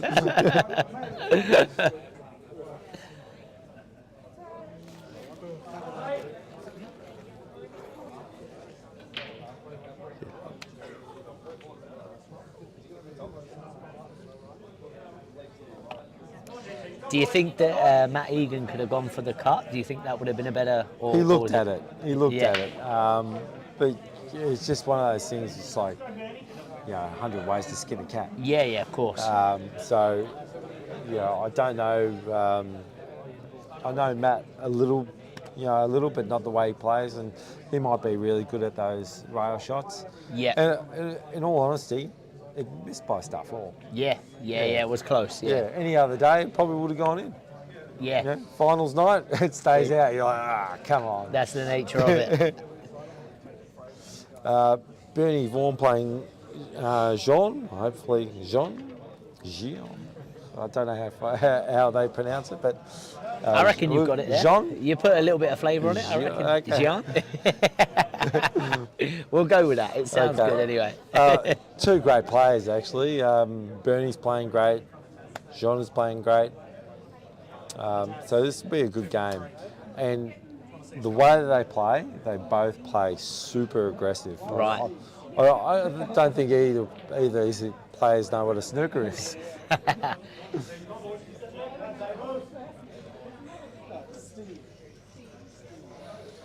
So Sean will look at going out here, or he tried to get a bit of an extraction on the black, but he'll just try and figure out another way.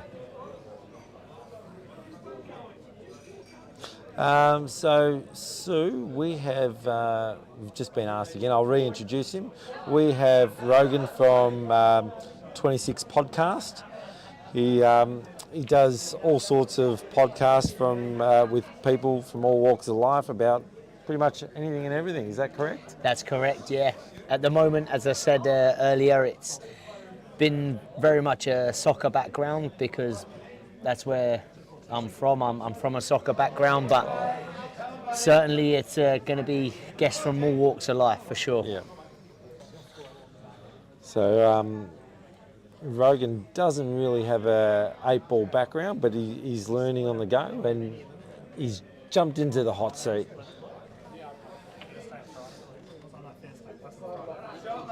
So, as I said, John is he's gone for it and didn't work out for him. But Black and Bernie, this might be.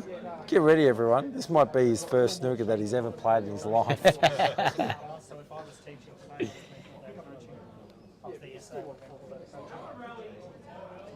He must have heard you. He just wanted to prove there you go, that he did know what a snooker was. That's the first snooker he's ever played in his life.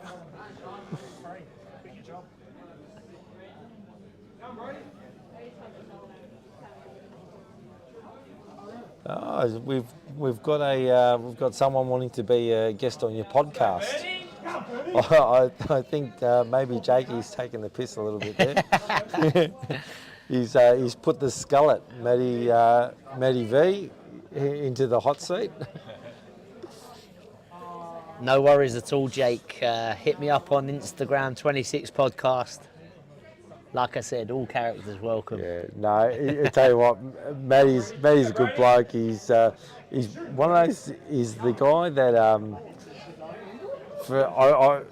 he's been playing the game for 20, 30 years, probably even longer, and he wears not much hair up top, but he wears the same sunglasses on top of his head for every pool night, every shot. So I think it's a bit of a good luck charm for him, but I think everyone has their thing. Absolutely, whatever works. Superstition is a good thing in my book. Yeah.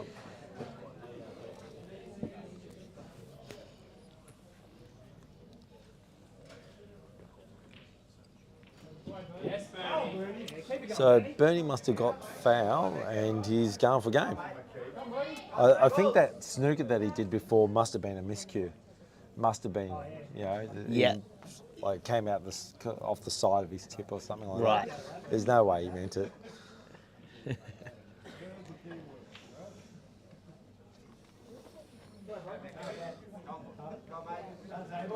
If there's anyone watching the podcast, the live stream, give us a thumbs up if you're enjoying tonight's commentary.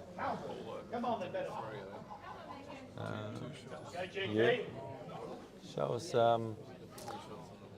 Okay, so looks like Division 3 is gonna win. She's got 2 shots on the black. She's played one black over the bag. Stevie Wonder couldn't miss this one.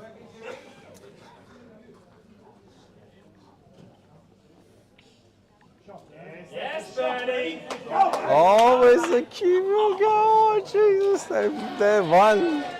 So Sandown Potters won Division 3 Grand Final against Fast Eddies. Wow, that it could have been going still, but no, she's potted a black that Stevie Wonder couldn't have missed.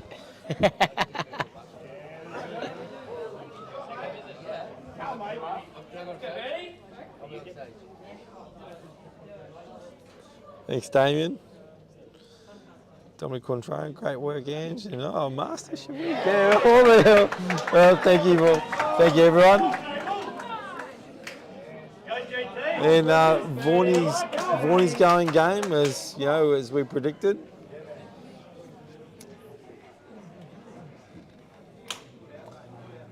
And Sandown Potters have also won in Division 4, so 2 premierships for them.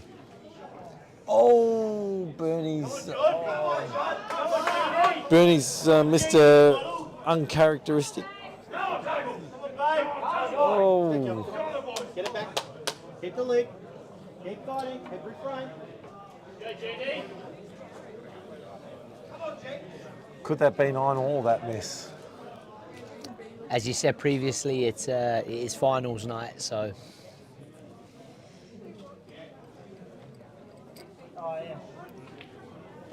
Oh, he's gone to cut. Wow. Top left was the I thought natural, he was. yeah. I thought he was straight on it. I mean, I'm no expert, but Yeah.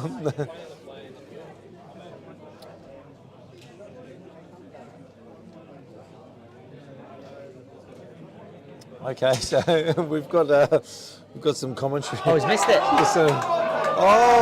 Bernie's missed it. 9-all.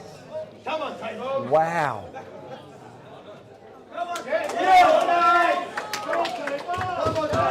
Wow, that's from 6-1.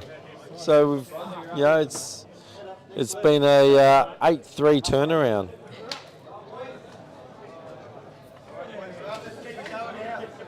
Eight-three. Wow, that's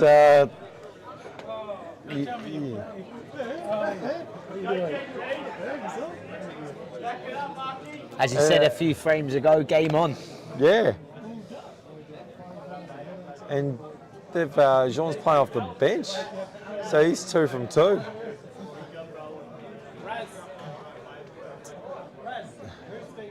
How much time we got tonight? The 9-all, 18-all. Bring it on. Bring it on as long as Fletcher wins.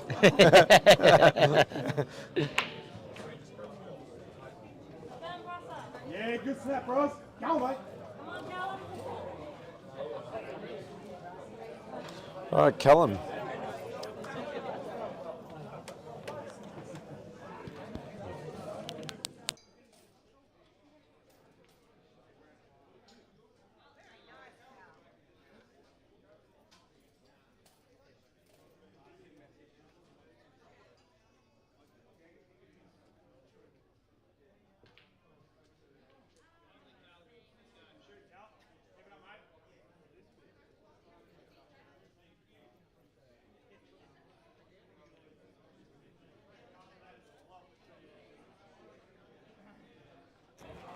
We're just having a 5-minute spell, everyone, so we'll be back shortly.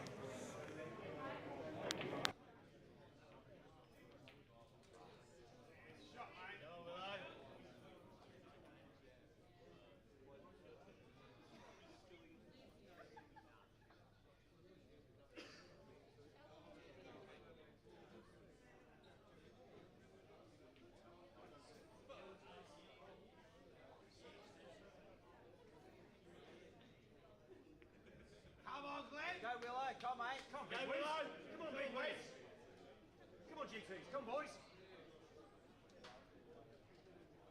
Come on, Glenn. Come on, boys. Come on, mate. Come on.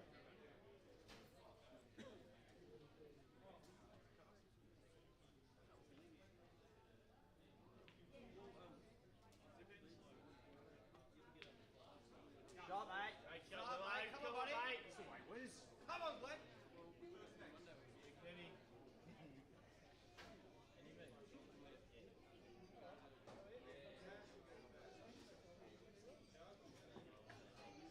See, Wiz.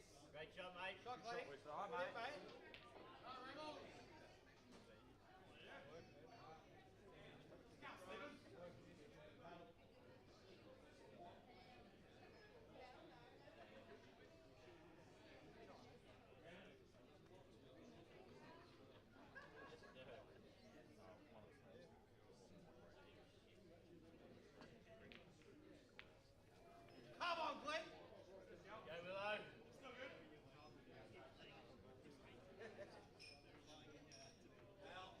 Go, Marky boy. Go, Mark. Come on, mate. Come on, mate. Come on, GT. Come on, GTs. Come, boys. Go, Wizzy.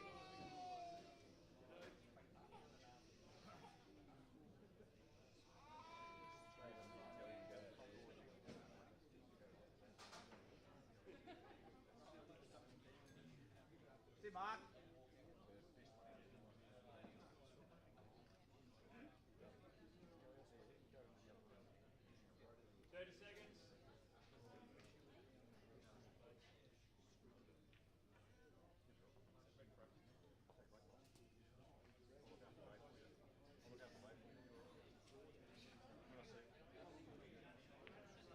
Shot, Wizzy. Come on, GTs. Come, boys. Come on.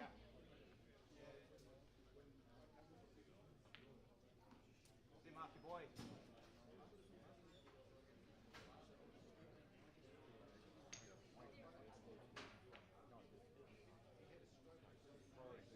Go, Cal.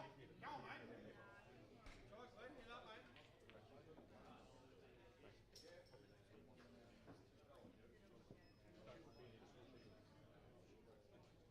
Don't mind what else you do, but don't do that.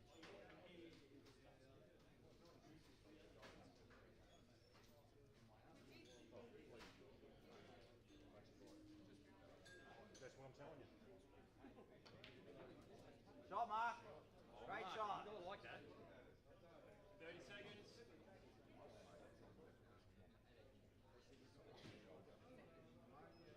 Go, Cal.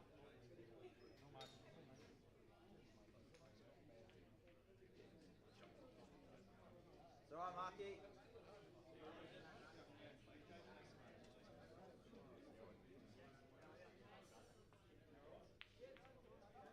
See, Marky.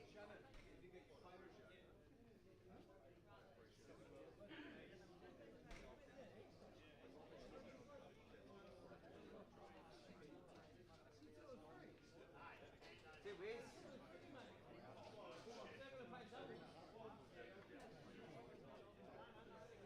Yes! Yeah! Come on, Tables! Hold on, Marky.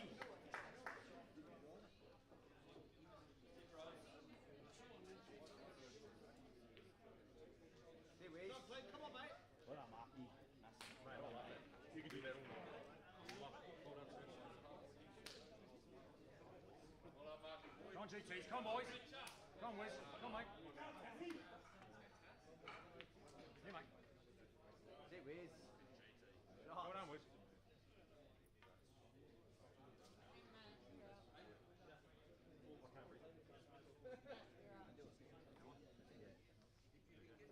That's why I can't reach it.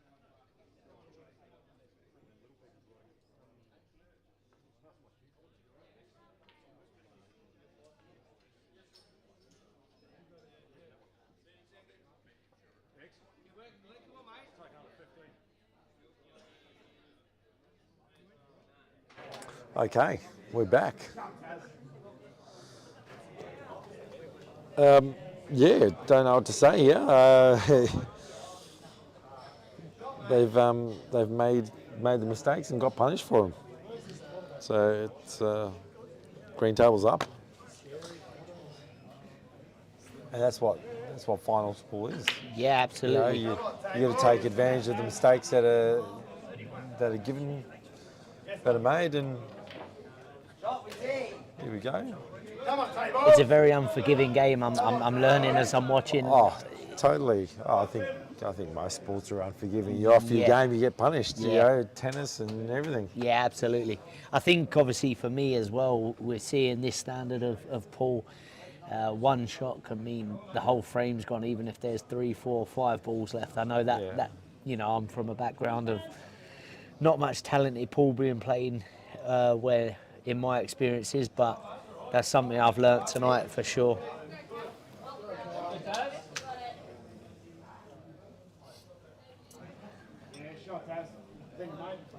Okay, so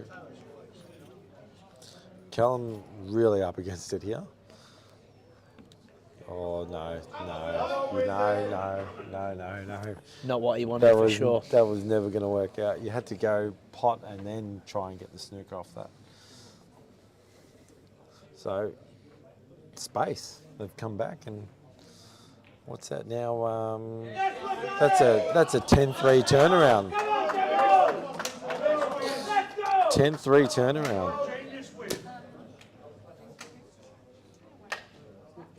Wow, at 6-1 you'd think, oh, well, you know, if Fletcher get another couple here and they'll just easy straight. Now, 10-3 turnaround.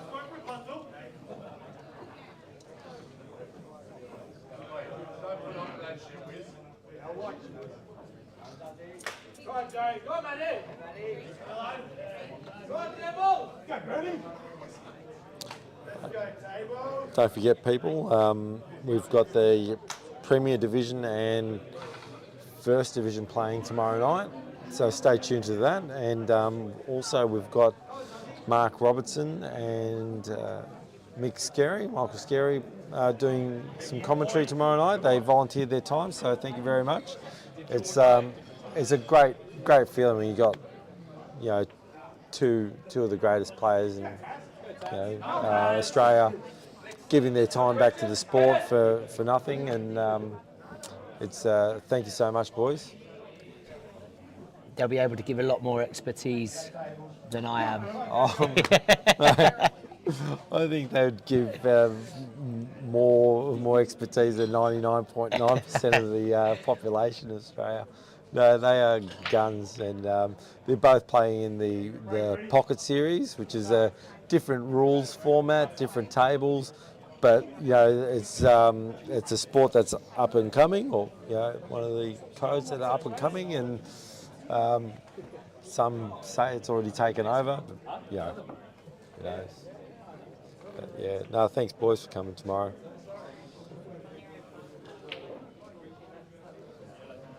Come on, tables. Yeah, good stuff, man. Come on, tables. Go, Matty. Come on, mate. Come on, tables. Yeah, we've just had a question that's come in from online.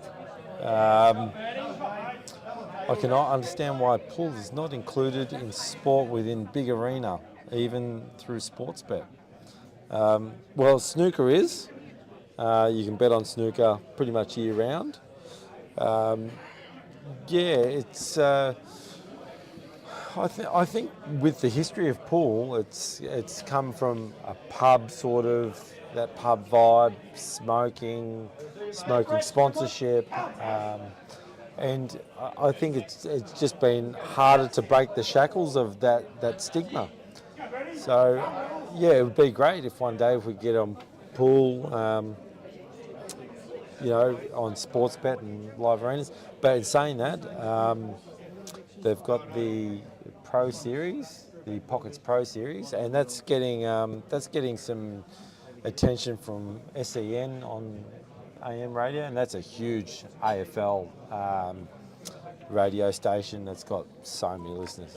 It's ridiculous. Right. So hopefully, with the SEN getting, Pockets getting SEN coverage, that will lead to bigger things like sports bet and betting, and who knows, Foxtel or something. It'd be great. Yeah, absolutely.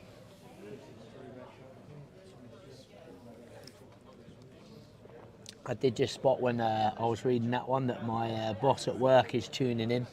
Yeah. Labanot, he says Rogan on the mic. Yep. He's tuning in, which is good to see.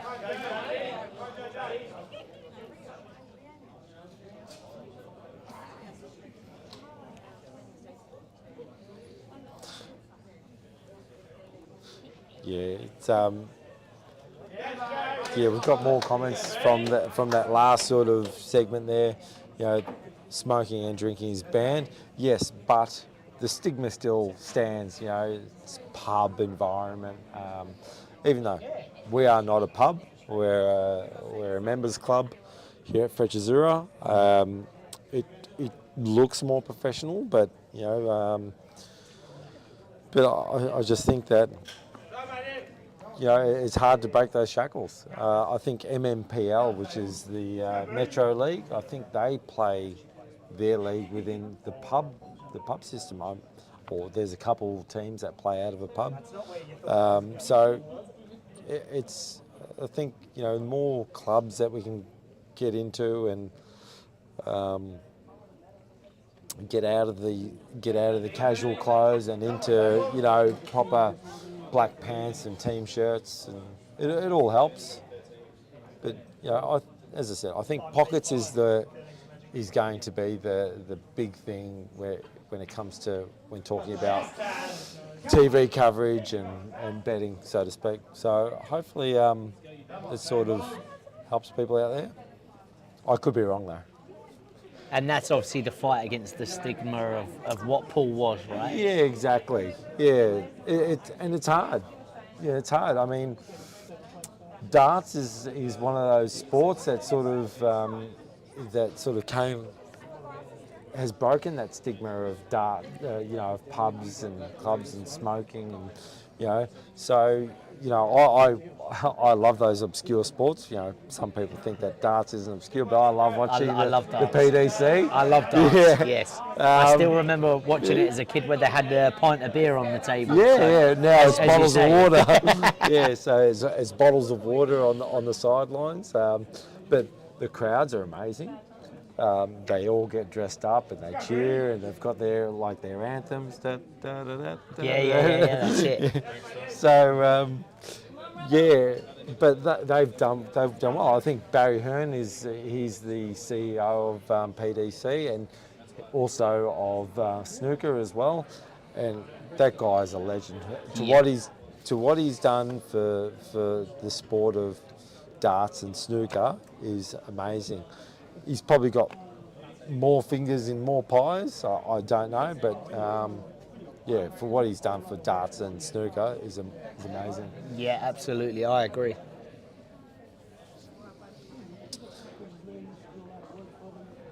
Jake says shout out to Dan on Cueball. No donation set up.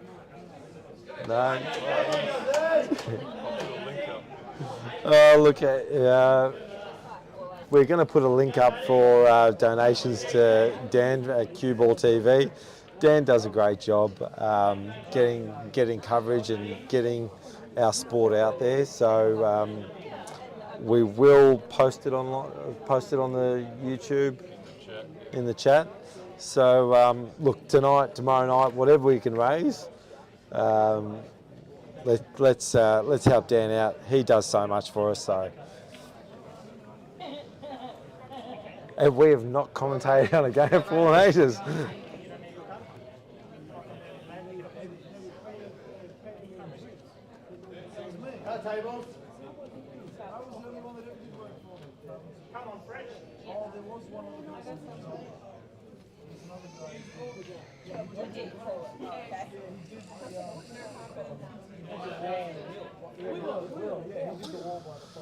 So 11-9. Let's going on here? A baby crying in the venue? They must be going to Frechazura. I was just about to say that, yeah. They popped out, they were 6-1 up, they've just returned. 11-9. Yeah. So Justin's on reds. Unless he's got 2 shots, I don't like the way he's going about this. Even if he blocks the pocket here, even if he doesn't pot this in, I don't know.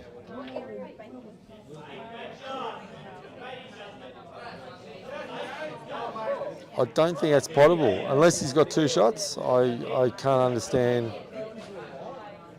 If he doesn't have 2 shots, what's the thought process here? What's he? Well, he's just going to get it closer to the pocket, but Bernie's just going to pot the yellow over the left-hand rail, left-hand pocket, unless you can see the one near the black. But he's going to leave a snooker straight away. His first objective will be thinking snooker. But Bernie, I've been told that Bernie always is a snooker, but I've never seen it, so I call lies. So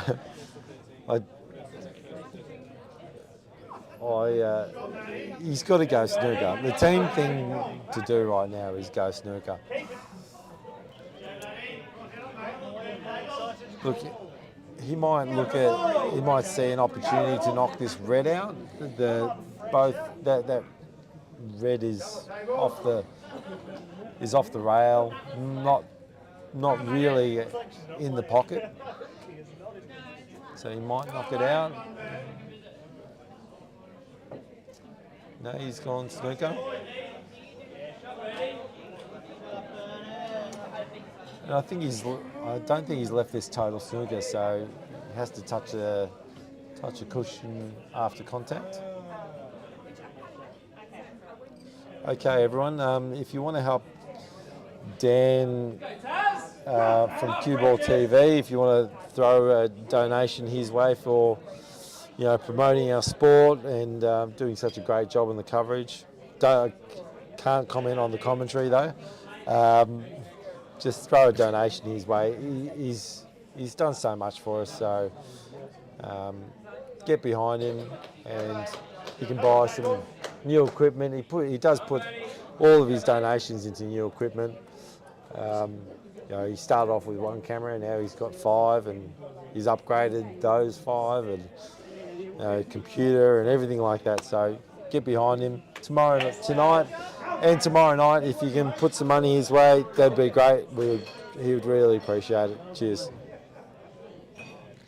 I must say, as a new up and coming podcast channel that I've started, it's very inspirational to hear that and see the great setup that we've got here, because it looks incredibly professional to me. So certainly worthwhile.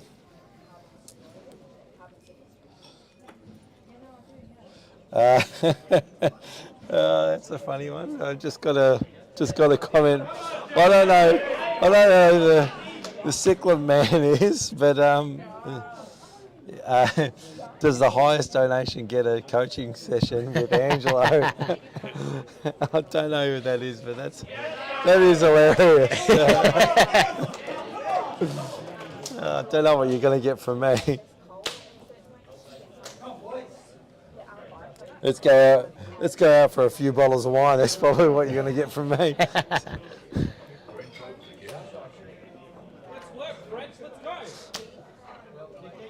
Right, I think the time is nigh. The Rebels really have to get on their bike now.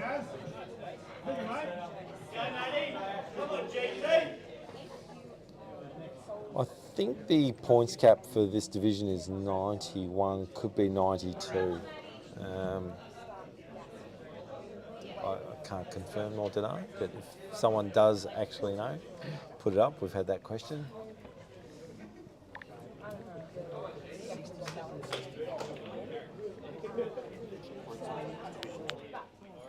Oh, that's right. Sorry, we're commentating on Division 2. I was thinking Division 1. I don't know. Yeah, it's in the high 60s apparently. Matt Egan. Just before you guys keep playing, the raffles have just been drawn, ladies and gentlemen. On the card for the $25, it was number 13, and that was won by Brittany, who sold the tickets. Funny that, eh? No, yeah. And the raffle in the pool table, Katie Dwyer. I think. Thank you. So Brittany's been going around selling the raffle tickets and doing a great job. She has, over the past 3 weeks, she's won the raffle, I think, once every week. Wow. Out of the 2 nights. Rigged. Hey, I didn't want to say it.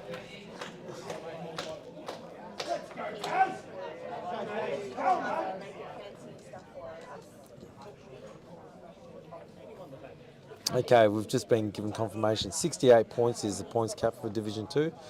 Thank you, Andy Knight. Why aren't you here tonight? That's what I say.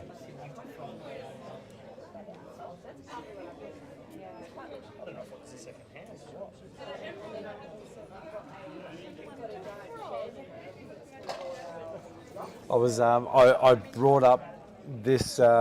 It was quite funny, and it might be funny to him. It's funny to me, but maybe not funny to Ryan. But Ryan, if you don't know this, Rogan, he has 1.5 cues in his cue case. Okay. Yeah, so he's got one bottom half and 2 top halves, and one's for that 1.5. The one top half is for breaking, and the other one's for playing. Okay, so Yeah. what's the? Is that that's not a normal thing, right? No, usually a breaking cue is heavier and longer, but with Taz gets that one for Rebels, so peg back 1, back to 2 gap. Usually when you're using a break cue, it's longer and heavier, or generally heavier, so you get more force behind the ball. But changing the top half, I keep on thinking, that wouldn't change the weight of the cue where it needs to be too much. So, I don't know. But Is it more superstition or? it could be the fact that he's probably protecting the tip on his playing cue. Could be that, I don't know. But quite amusing when you see him break and then he unscrews his cue to put the top half on.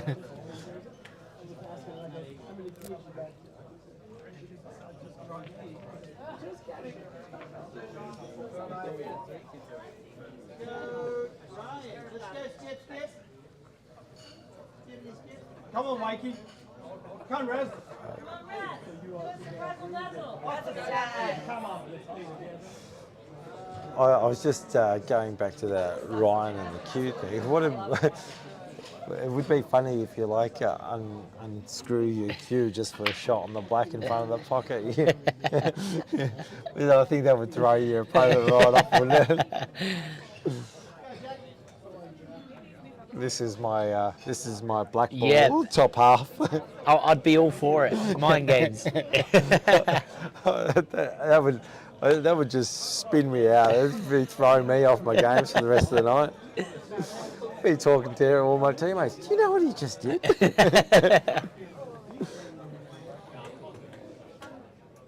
Sounds like the guy from 26 podcast. Well, you'd be right, Liam. Is that? Yeah, I know Liam. He's a big fan of 26 podcast, that's for sure. As I said, I told all my friends to tune in, have a listen, have a watch of Brozza. Hoping they can bring home the win. So give us a while these 2 games are a bit tactical, give us a insight to where you would like 26 Podcast to be going in the next few years. So I think obviously when I first started it, it was more just come from an enjoyment side of things. I think obviously by filming a couple of things and enjoying it so much, I do now have the ambition to make it as big as possible. I've set a few targets, myself and my best mate Jay. We have set some targets that are something that we've kept to ourselves, but in time we're looking to grow things and make things as big as they possibly can be, but we know that that's a process. We know that there's certain things that we need to do in order to achieve that. But it's nice to have a bit of ambition, and I believe that we can achieve that too. So good times ahead, I think. We just got to knuckle down, just keep plugging away and being consistent with it. I think that's the thing. Yeah. Well, that's good. Anyone thinking about starting a podcast, get a hold of Roganat 26 Podcast. I've got a question that name though. 26 Podcast. Yeah, I'm a Foo Fighters fan, and I know the history. Dave Grohl said, I didn't want anyone to know it was me, so I just thought of a name, and he hates the name Foo Fighters. So where's 26 Podcast come from? So I was born on the 26th of September, so it's my birthday in a couple of weeks, but so stemmed from that become a little bit of an obsession, if I'm honest, with the number. I used to watch Chelsea as a little bit and watch John Terry, the soccer player for Chelsea, who was iconically number 26. Then I joined my boyhood club as I left school back in England, and for 2 years my squad number was 26, so from then the obsession just become more and more, so much so that I've got it tattooed on me in Roman numerals. It's become an obsession. So my squad number now at Langwarren is 26, so it all just stemmed from that, to be honest with you. Yeah. Okay, these games have opened up now. Ryan is on yellows.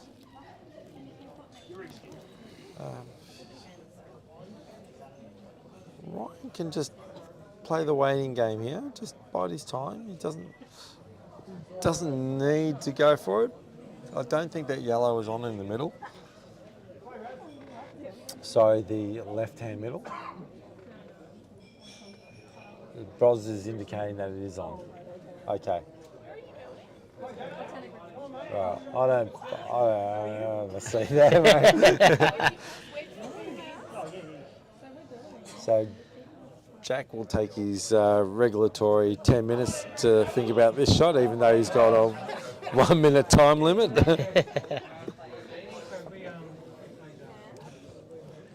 Excuse my naivety, but if they go over, if they run out of time, which I'm sure they probably don't do, but what's the foul for that? It's called a time foul, and with the time foul, a lot of people don't know this rule.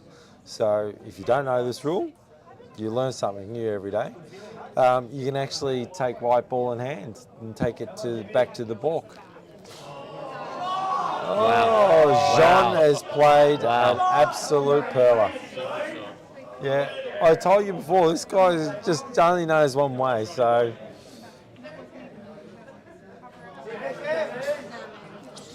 Well, there you go. Oh, it's perfect. There's a top shot. From where Ryan was, he should have been in control. He should never have potted that yellow. But he's potted it, given Jean the option, and he's taken it. You know, and you really got to weigh up your options. I say, if there's anyone out there that's watching that game just then, replay it, watch it again, and ask yourself what would have been what would have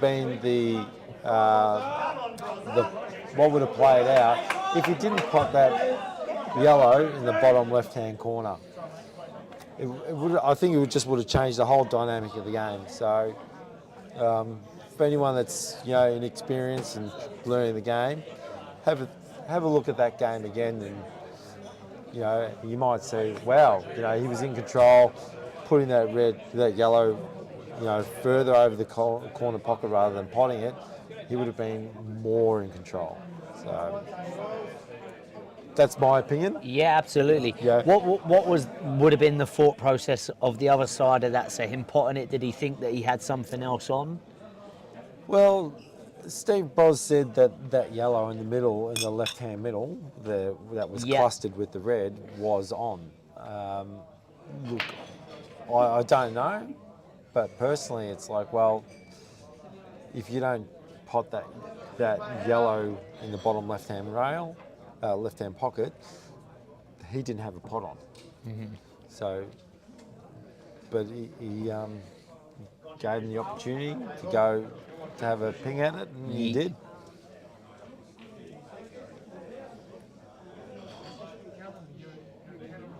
Apparently, you want to be the next Oprah.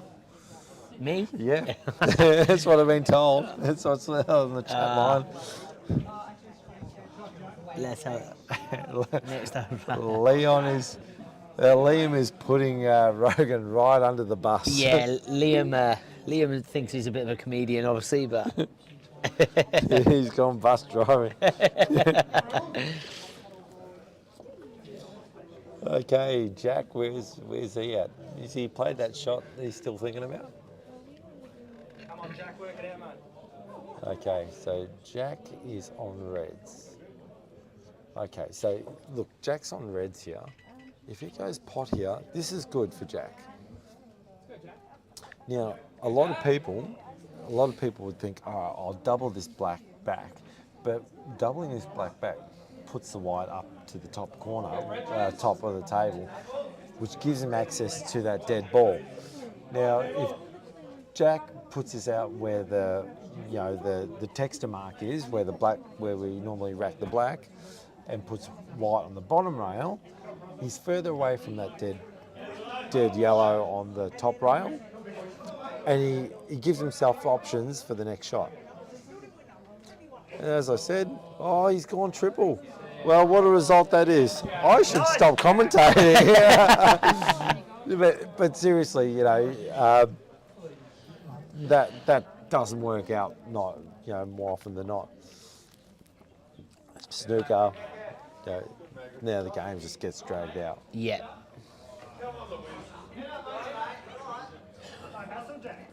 Come on, mate.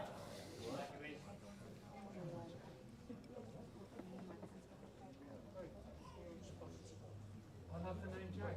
You know that.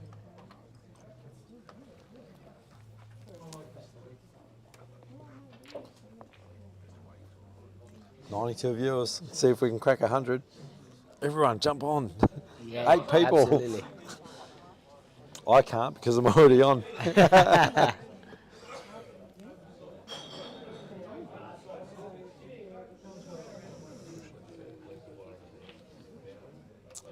Yeah. Dan in all his wisdom has said, I think I like your option better. Dan Lynch has just said he should have cut that yellow to the middle of that top rail and bring the white down a little bit.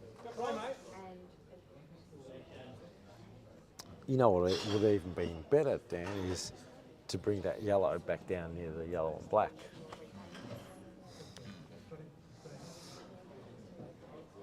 Let's go, Jack. Come on, please. Come on, Jack. Let's go, Fretches. Yeah,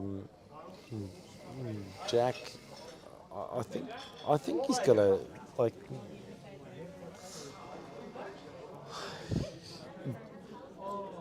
this is not good for Jack. Jack is in not a good spot here, and if he doesn't go for a ping now,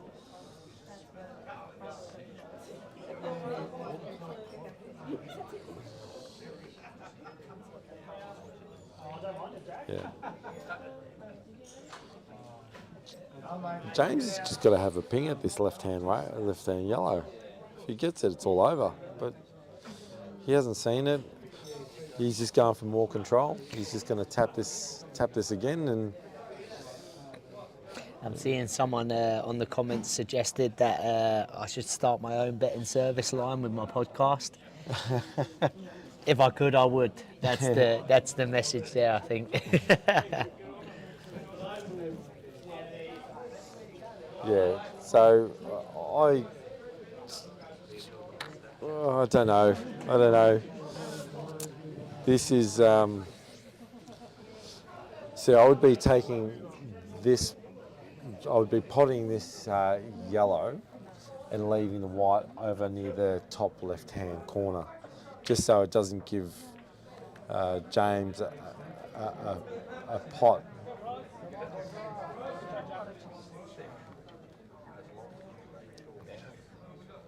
Well, he's got touching ball now.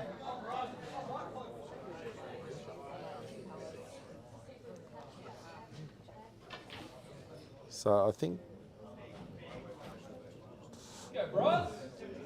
Bros has gone for a huge shot there. I think he's landed in the gap.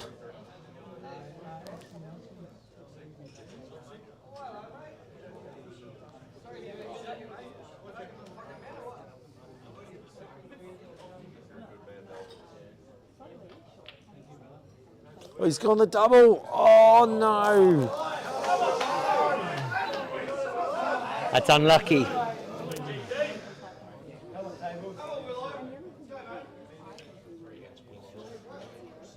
And James Metcalf, I don't think he's. This is if you jack here, you've got to pot this yellow. Pot the yellow. It's not going to be a foul snooker. He's not going to pot it in with one, that's for sure. He has to waste a shot. I think Jack has gone control here. He's just got to pot that yellow. Pot the yellow, Jack. I'm giving you a woosah, Jack.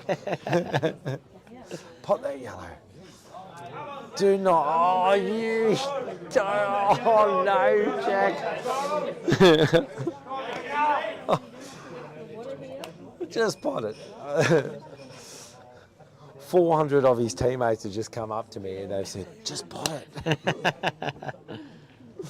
They're saying that. Yeah, I don't think he's done a great job there with that, James.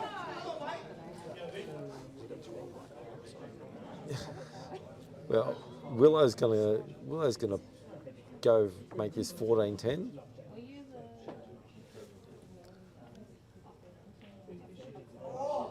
He's missed it. So he's got two. Oh yes. Yeah, he's got two. Right. Yeah. He's just making sure of it. He wanted to set it up. Right. With the first one. Again, I talk from my experiences in the pub. You don't normally get two on the black. Is that what rules are they for different? No, it's always two on the black. It is? Yeah, always two on the black. And except if you drink in the same pub as me, obviously, yeah? Yeah, different pubs, yeah. Come on, tables.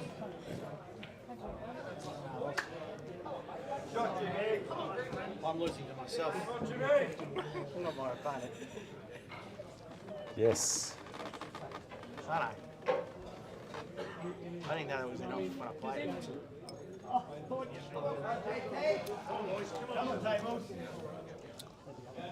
So Jack's still in this world of pain, but still with a little bit of control. Oh no, he's, of all the times to go for this.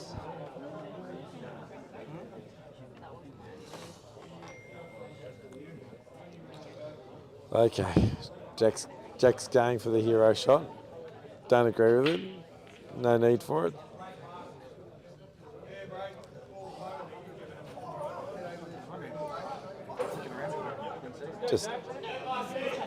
Just touch the yellow, Jack.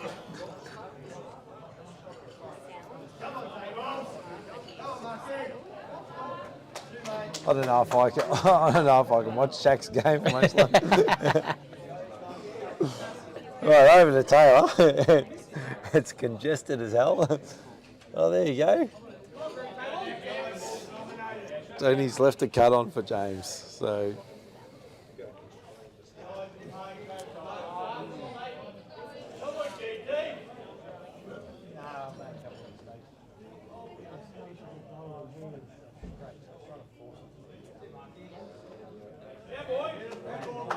And he's potted, and oh, this is not a good angle for James. He's good. He's good enough to be able to do something with it. You just got to make sure that when you go into this shot, that your mind is made up. A lot of times, you're playing one shot and you've got another shot in your mind.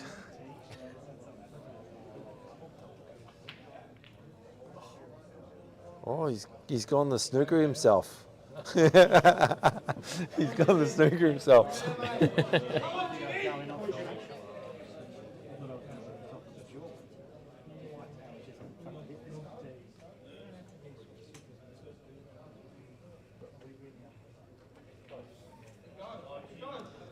Oh, it's a, oh, yeah, no. Oh. Blessed. Blessed. Don't worry, it'll take 5 minutes to play this one though. Line it up. I've got a running joke with Jack.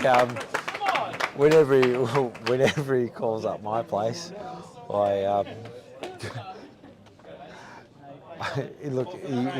he's putting in the time to become a better player, and credit to him. And that's his passion. But when he calls up my place, I say to him, I was just talking, Emma, my partner, I'm just talking about you. Like, oh, what are you talking about? I say, well, Emma always says, Emma was just saying, how can you play 8 nights a week and still be shit? Oh, he hates it. Yeah, that's good. That's good banter from you. No, he's a good bloke, and look, he's putting in the time. He gets some good quality time with some good players like Stevie Tran. I think he gets some good time with. So, and he's a great player, Stevie.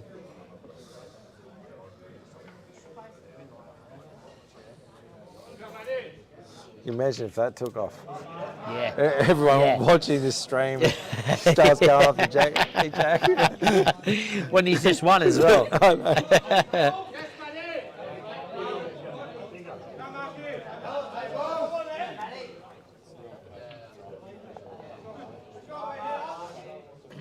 Okay, well, 14-11.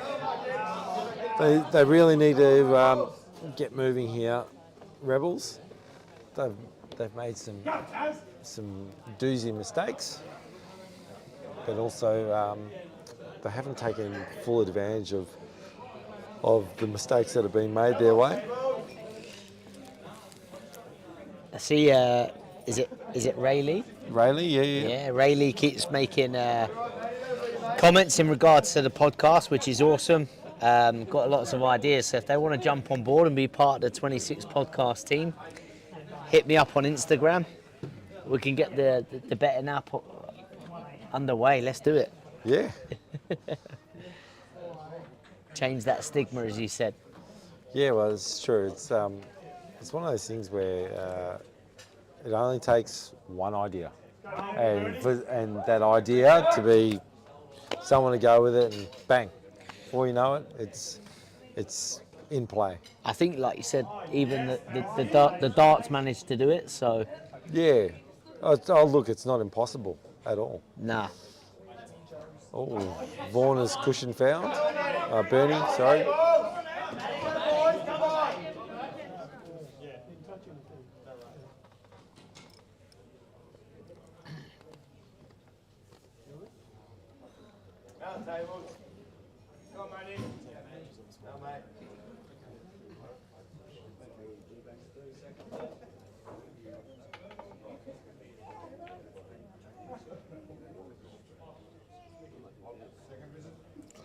Ray lives in Langley.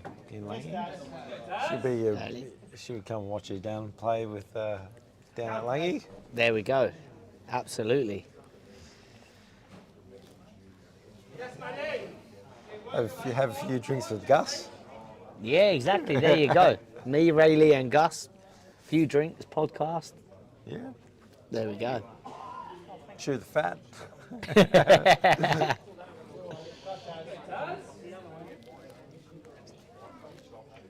They still got the old bar there, or they redone the bar? Yeah, I haven't been there for a while. I've played there, so I played there a couple of seasons. Yep. Yeah, you played a couple of seasons. Yeah, no, Shot I've Taz. Oh, that's beautiful. a top. I don't think you wanted 2 in a row, but it worked out perfectly. He's right behind that black. Same old brick bar. It's got an old brick bar. Yeah. It's good. It's a good club. Good club. Yeah. It's a good club. A lot of juniors, a lot of soccer pitches. They got 4 or 5 pitches down there. Yeah, that's it. Oh, he's overcooked it. And this is where green tables have been on fire tonight. Our players, the Rebels have been making mistakes, and green tables have been punishing most of them. Ever since the 6-1, they've come back.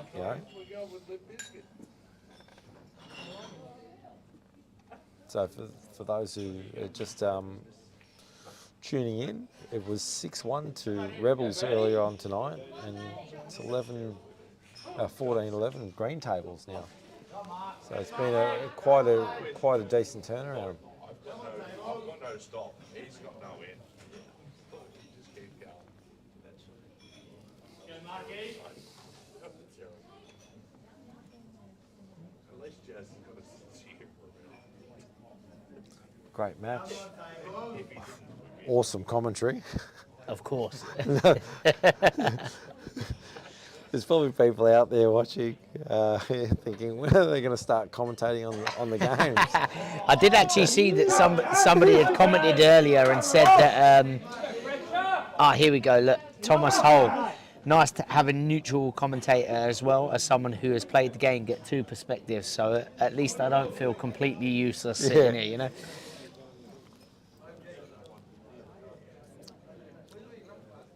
Taz, just come on, Taz. You need this one.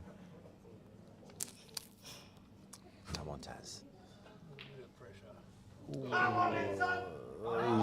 He's left that black right in the open. And this is what Green Table's been doing, and good on them. And this is how you win grand finals. You punish mistakes. Yeah.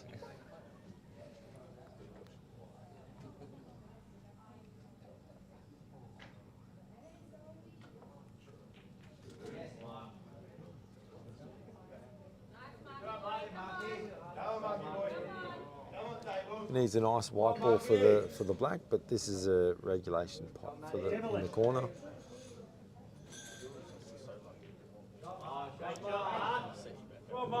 He's run down. I think it's run down. Run down. Look, he should pot this, but this is how Taylor Misty's his black. He overcooked it. Looks like Mark's going for corner pocket. Watch your in off, buddy. Oh! Almost called it. Wow. Wow. I called the in off, but I didn't realise it was going to go that close. Certainly had the rubber to green there. I think the white ball had a look down there. I don't like what's going on down there. I'm just going to have a quick toilet break. Yep.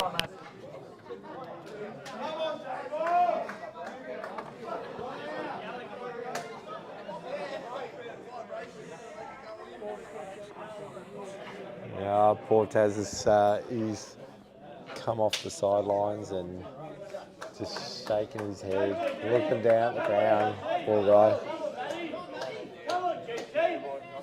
Finals, Paul.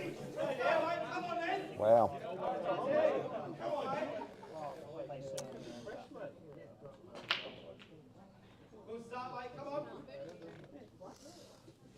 I think with the way it's been going, Rebels are. I don't think Rebels going to get there, mate.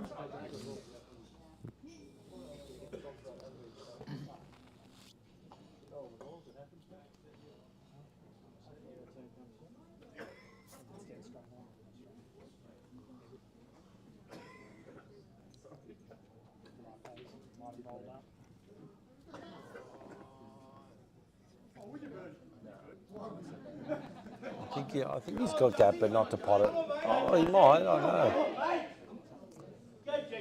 don't know. He might try a little bit of a swerve if he's just offered.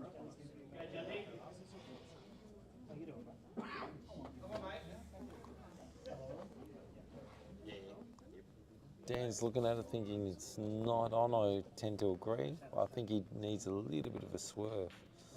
I think he's just going to lay up.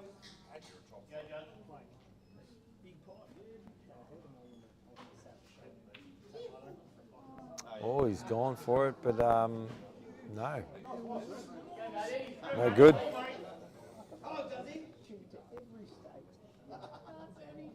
Okay, Rayleigh seems to think that Rebels are going to turn it around. Hope so.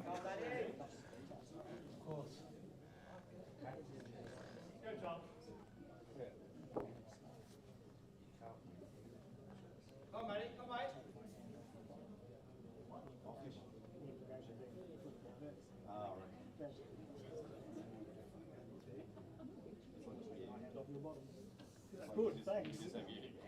Let's go, Bernie, come on. Yeah, well, Bernie's got an opportunity, but he's got a little bit of hampered queuing. But he will go for this. His queuing is a little bit hampered.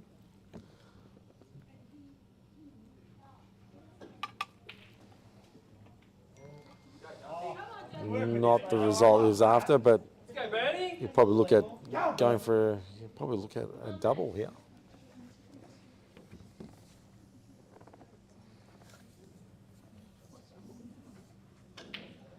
Yes, Bernie. Yep, double. Oh, what a great result.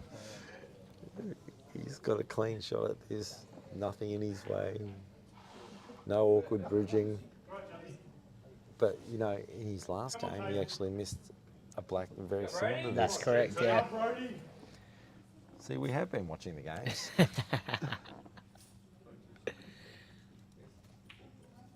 Yes. They've picked one back. They need a few more, though. They need a few more.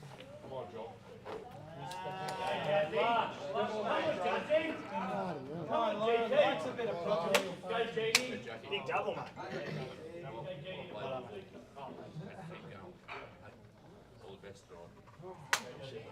Come back.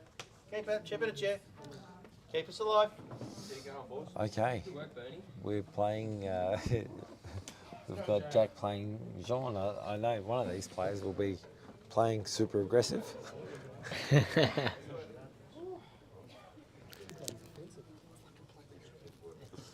Have a dip. Dip each. Go, Jamie. Come on, John. Go, table.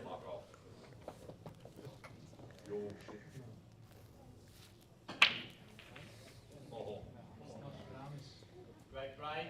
Start lane. Go, John. Come, mate.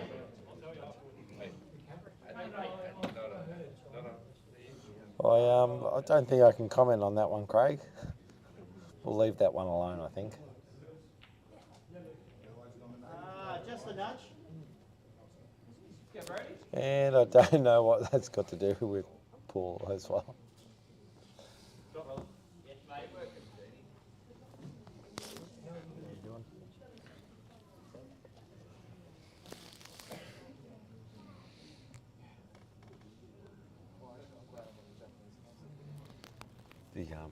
The you can tell that it's getting to that point of the night where every frame matters. The and business end. Yeah, it's just that quietness in the room where I think, yeah, the tension is building, and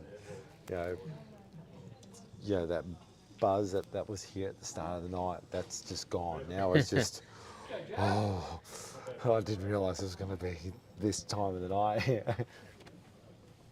Podcast 26. Sign up. That's right, Bros. Podcast 26, sign up.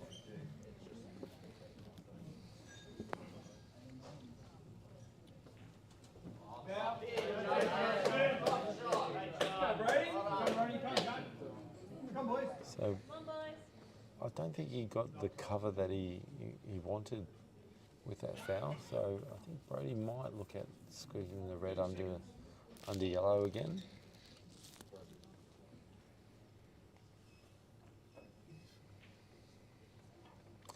And that's not good for him. Oh, he's probably, I don't know if he's overcooked that double. See, I must admit I'm lost here. He wanted to double that out to squeeze this red underneath. Right. Underneath yellow in top right corner. Yeah, I think he's on it. Oh no. Well, look, he's potted clean, but in saying that, he can jam it out now. So. Police just clocked that at 100 k's down the Bean Highway. Yeah, Cos has come out with one of his ripper calls. Everyone's just shaking their head at it. Oh, Brody's not going for it. This is interesting. I don't understand that shot. What would you have gone for there? I probably would have tried to jam that yellow out. It looks like there's a bit of space there. Yeah. In the top right-hand corner. I think Juzzy might even look at going game here. I think his first pot will be that yellow that Brody should have knocked out. But it doesn't look like he's going to play that.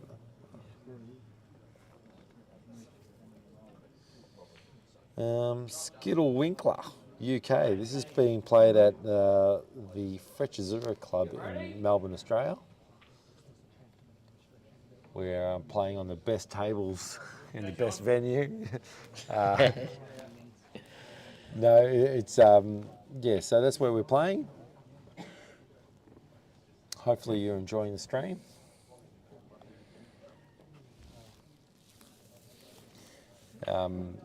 Skittle Winkler, UK might be one of your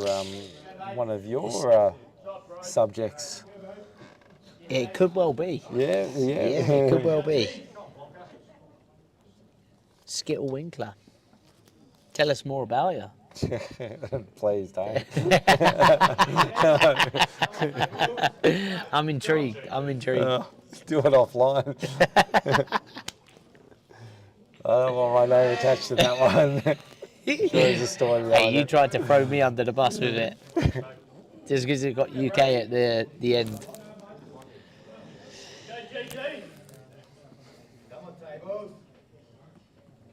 So is this a shot for Brody where he's going to try and get this yellow out? Is that... Yeah, he might just lay up actually. Okay.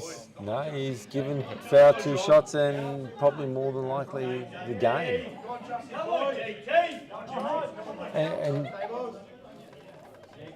when you make a mistake, I find that your mistakes are more noticeable now. So Juzzy's probably going to go game here. It's going to be 16-12. You don't make that mistake, it's then 15-13. Yeah. And 16-12, it's hard to come back, especially when you're only, three frames away from the finish line. Mm-hmm. So 2 shots on the black, and Jean there is. Go, Jack! Come on, Jack!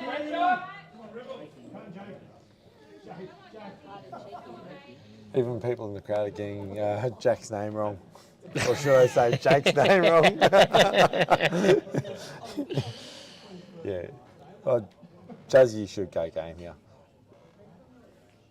Oh, no, he's over. Oh, wow, 2 shots. Lucky he's got it. Tell you what, that could have gone massive wrong. If anyone is watching this and doesn't know how to play that, you play it straighter into the rail. Use your 2 shots. Don't try and go halfway between, almost run that wide and off. But he got away with it. That could have been a nightmare. But another example, taking full advantage of the mistakes that were made. Let's go, Fletcher. Come on. And Jack is in, so this is going to go 17-12. Yeah, Dan Lynch has just said, pot one of those 2 reds and he's out, done. Look, if he's not confident in potting out, just leave wide on bottom rail. That's all you got. That black is a little bit high. It buys him some time, but yeah, that is a tricky shot as well. But definitely don't try a snooker here. One red behind the other.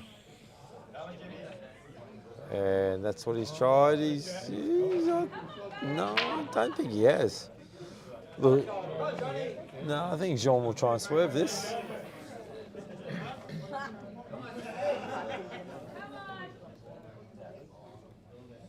Craig Stephen. Brody sleeps with the lights on. Alrighty then. All right, Craig. Hey, don't knock it till you tried it, Craig. Is it one of those? I wonder if it's one of those one of those lava lamps.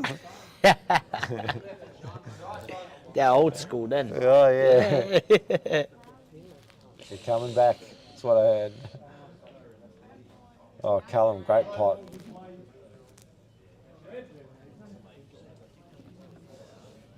So Jack is still up against it, but Jean has moved that black to the other side, so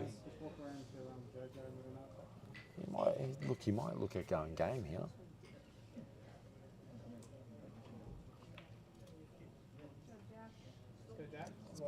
It's been a couple games that Jack has he's won when he's been behind most of the games. Yeah.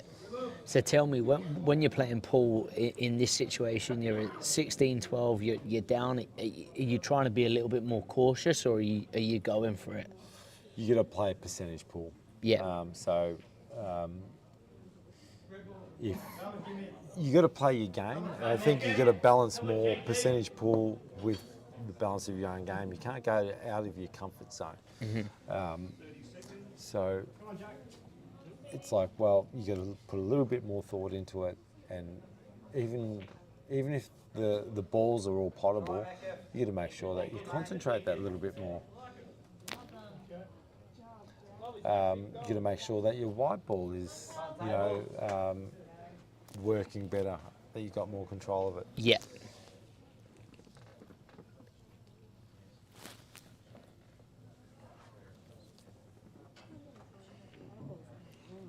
So they're the things, and Callum again, he's just come off bottom rail and white ball's gone flying into the middle pocket. Go on, Jim.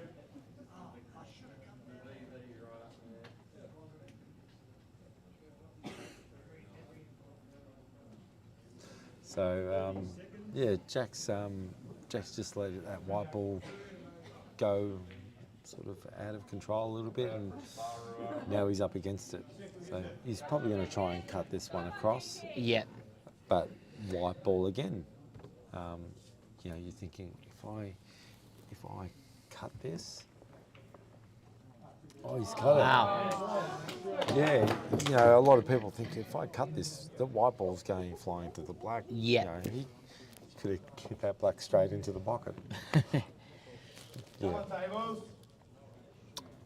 At this point of the night, it's that balance between playing your own game and what you're comfortable with, but also playing percentage pool. Yeah.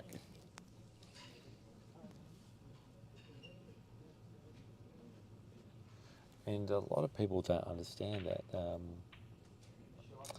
Yeah, percentage pool changes every shot. So you pot a ball and you got to reevaluate your percentages. And you pot another ball, you got to reevaluate. A lot of players just pot, don't reevaluate, and before they know it, they're going to lose the game because they've just pot themselves out of the game. Go, Jack. Come on. Go, Jack. Go on, John. Come on, Speedy. So Jack, big shot. This is either going to be 3 or 5 frames. I know what Rebels would prefer, and I know what Green Tails would prefer.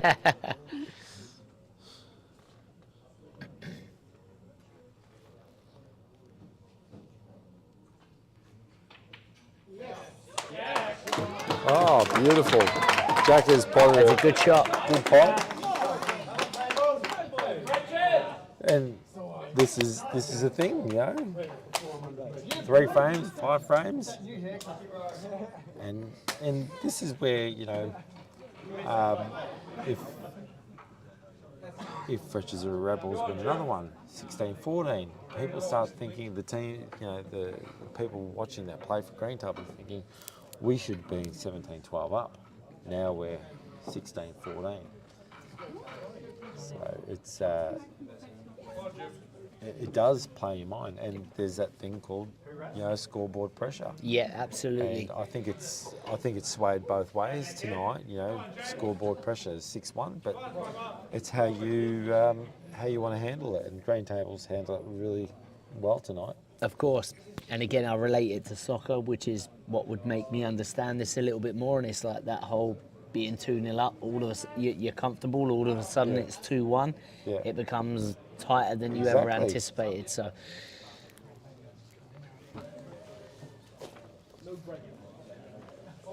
Yeah, you can get complacent, can't you? Yeah, absolutely, yeah. Well, Taz is up. Glenn Wilson won his last game, and Taz lost his. He should have won it.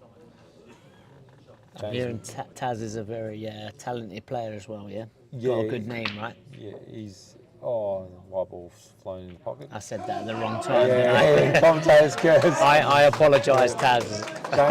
James just beat Callum.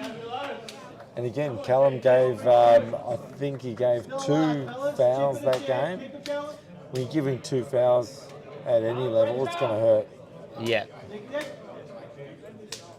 DJ boys. Okay, so this would be a good game. Mark Clifton, he's been playing really well tonight. Bernie Vaughan, he's a very aggressive player. So this will be a really good game. Mark sort of tends to play that percentage pool that we were sort of talking about, more patient. Bernie's more aggressive. So it's going to be interesting how that one plays out. And on the other table, there's a big cluster in the middle, so that game's going to go for a little while, I'd say. Open the cluster. So in pump pool, you just go straight through the pack. Yeah? Of course. That'll be my next shot, mate. Just open it up.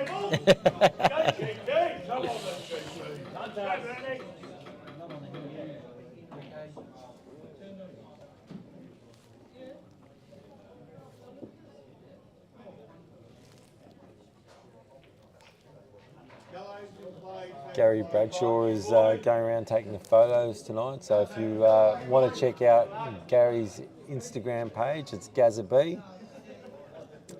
He does a lot of local sports and he does a great job for the DDPL.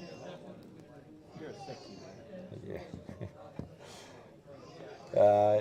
If anyone wants to know who the sexiest man alive is, it is Gary Bradshaw, because he does it with one kidney. Yeah, he does it with one kidney. And a mullet. Yeah.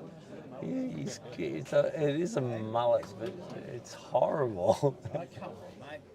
Think Ivor Davies in the 80s. All right, well, just going to leave that there. It's got nothing to do with Paul. Start on HD.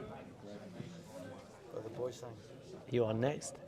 On the last frame, so they have to get to the last frame again for me to play. Go, Mark, Mark. So it's on them.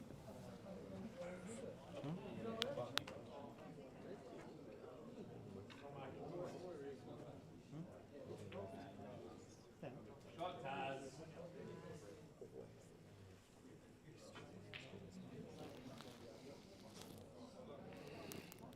Shot.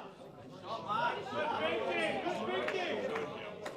Good thinking. Come on, Table. Go, Bernie. Go, boys. Shot, Table.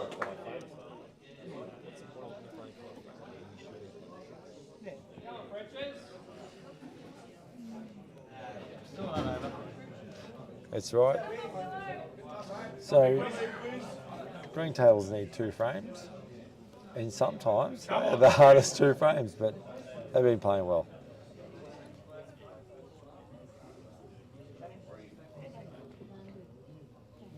Go, Bernie. Shot, Wiz.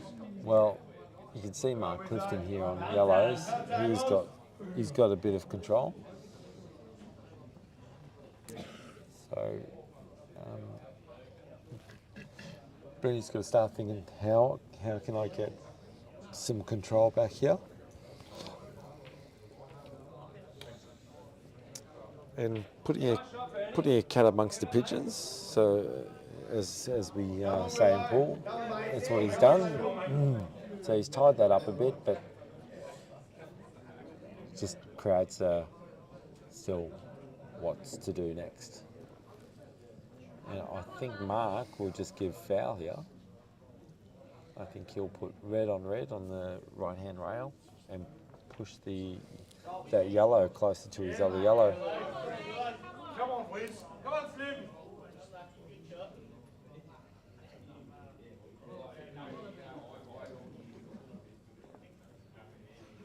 It's the way that when you've got control, you go for more control. You go for the throat here, and that's what Mark needs to do. Go for the throat. Look at that, mate.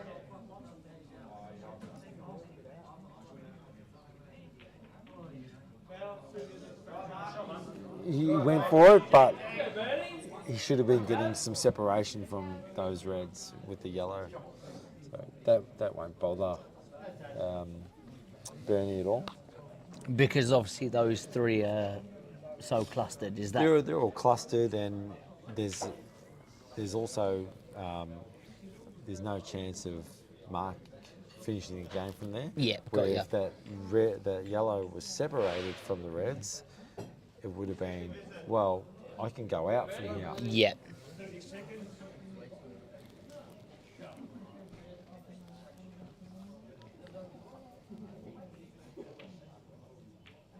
Keep it going, Taz. So I think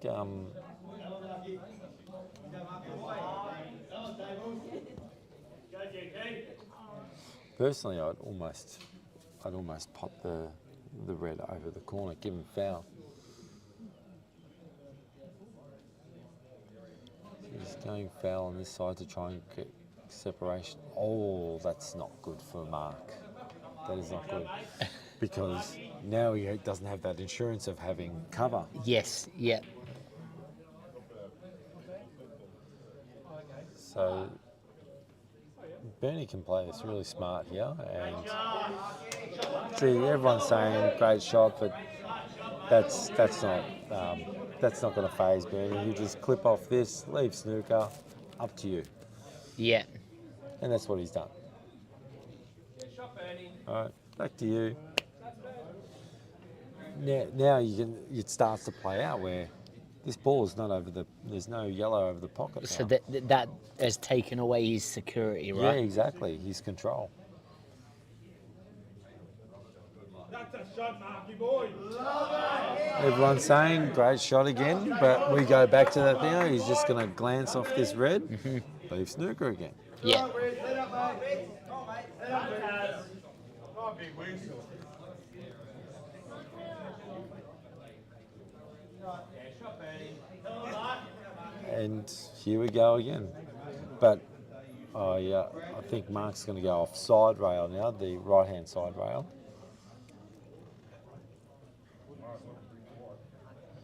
and we will replay this same shot again. Bernie will just, well,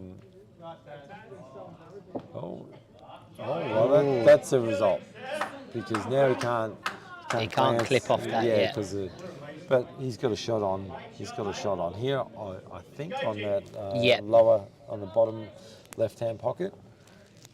He doesn't necessarily have to pot it. He can just double kiss it.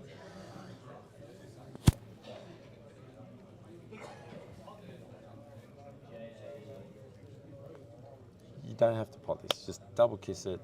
Send it back up the table, right? Well, you don't even need to, because you almost want to leave him a shot on this yellow. Yeah. Because the only way you can hit this yellow is up out of the way of the reds. Okay.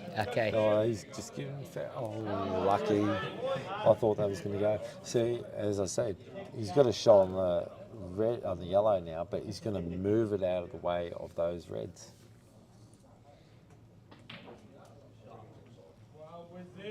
Come on, Lord. Come on, mate. There we go. So now Bernie will either glance off the red that he's closest to, or play the similar shot where he'll touch that bottom left-hand red again.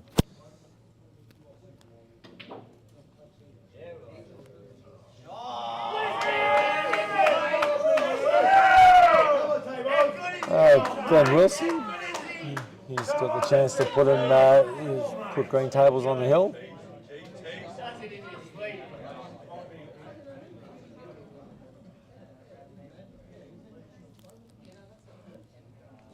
I'd almost actually play red on red,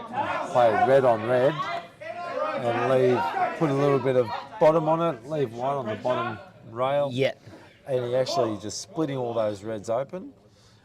He can't pot his yellow.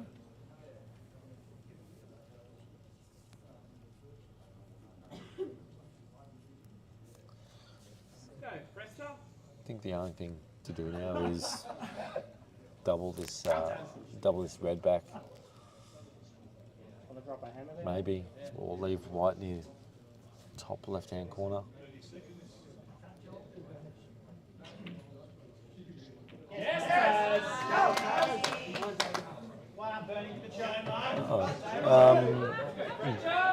Glenn Wilson missed that yellow in the bottom right-hand corner, and he's given Taz the opportunity. So Taz, I tell you what, he was presented an opportunity like this last game, didn't take it.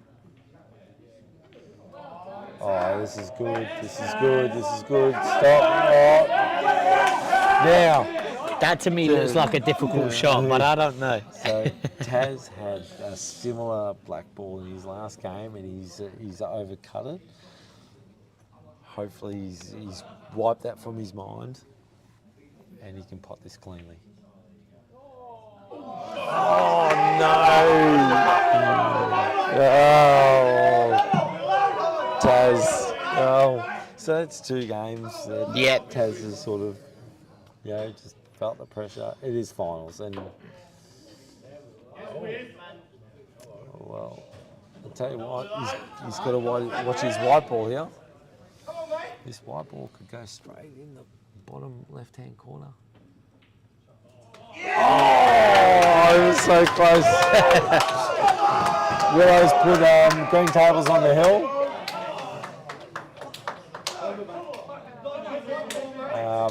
Yeah, that's finals pool.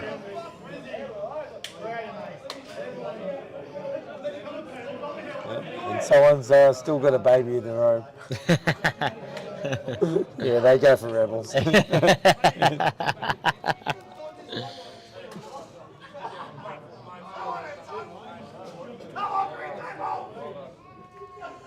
I think green tables have found a bit of voice now. It's like, well, we feel comfortable in our position. They're in touching distance. We need 1, they need 6. Oh well, we need 1, they need 5. So to get to a playoff.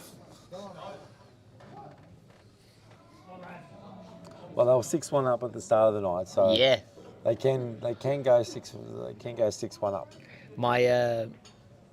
My first experience at pool, it's been a bit of a roller coaster. Yeah.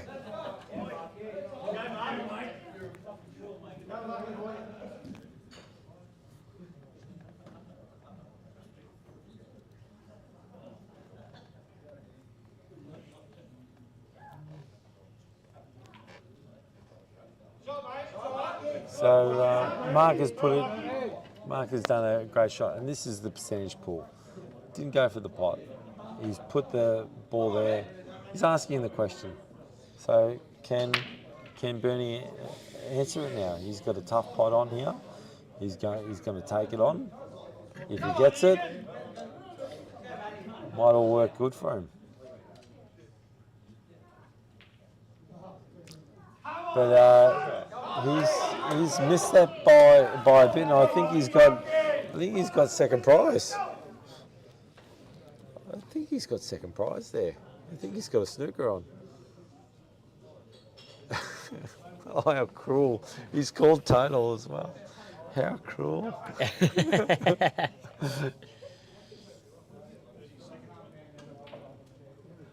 Oh, Matt Egan's playing Brody. Matt's played well tonight. Come on, JT. Go on then, son. Go on, mate. Go, Marky.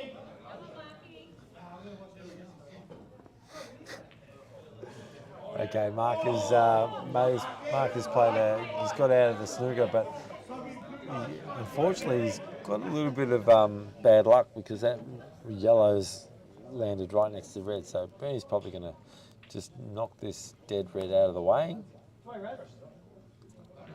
That's it. Oh no, he didn't want that.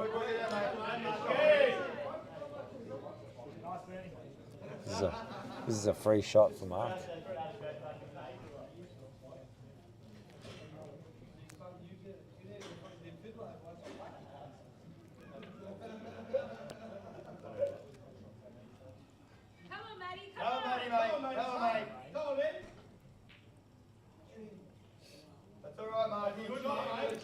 See, I don't know a lot about pool, but what I do know is that at the stage we're at now, there's really no time for any errors. No. It's very tense.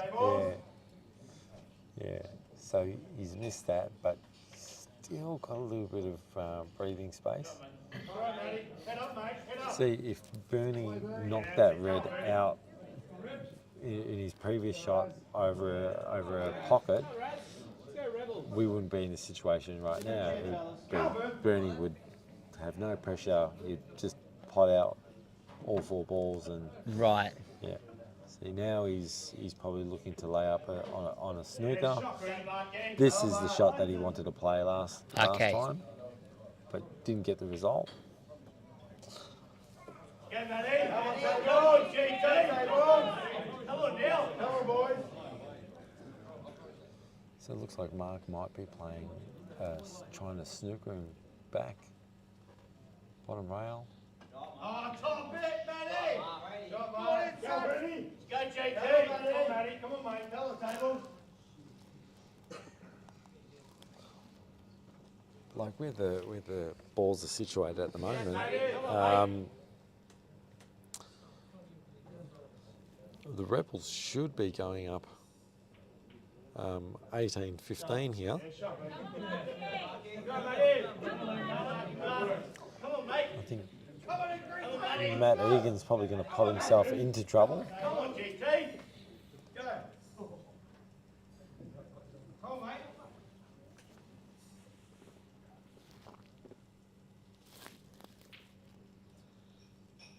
Let's go, Raz. Come on, Raz. Come on, go, mate. Oh, it's a good shot from Mark. But I'll tell you what, he's going to be looking at another snooker. He'll be returning to the table for another snooker.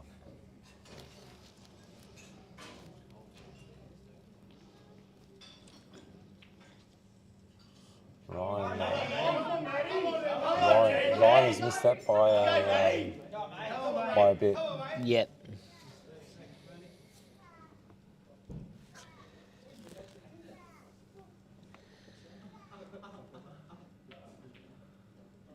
Yes, Matty.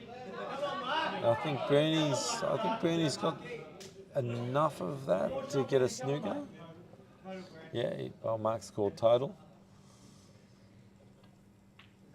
Let's go, Raz. Go, mate.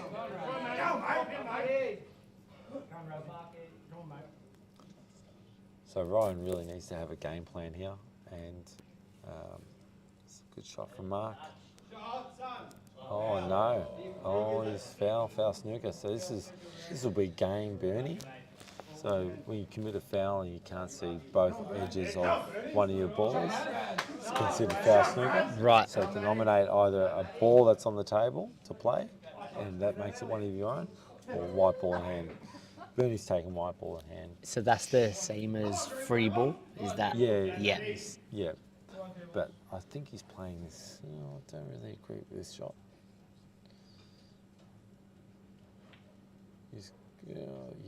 No, and that's why I don't agree. Yeah. He should have taken it to the right-hand rail and potted it to a more open middle pocket. Yeah, got ya. Yep. Or backed his ability to start with, and this is no good either. So Bernie's good. Bernie's forced to play another snooker here.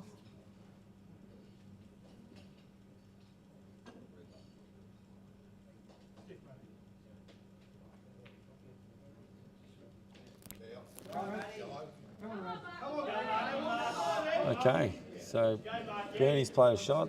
Don't think he's got a snooker there, and I think Mark's got a clean shot to pot this and clean shot the black.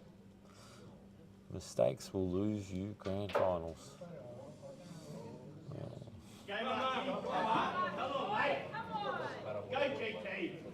Bit of freedom here. You know that your opponent has made 4,000 mistakes in the game. Shoot, Ryan. Come on, mate. And the fact that you're 18-13 up. It helps. You're going to be the hero, Mark. Oh, no, you're not. And that white ball's going. Where's the cue ball going? Where's the cue ball going? Oh, look at that. What a heartbreaker. You internally, you're screaming, go in, white ball. Go in. You can't say it out loud because it's not the sporting thing to say. But Bernie's got to go game here. Don't know why he's queuing down on it.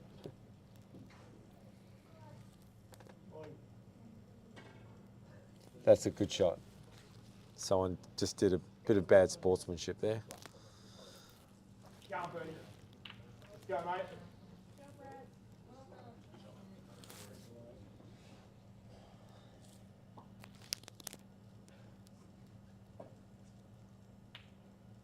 Shot, Bernie. Come on, mate.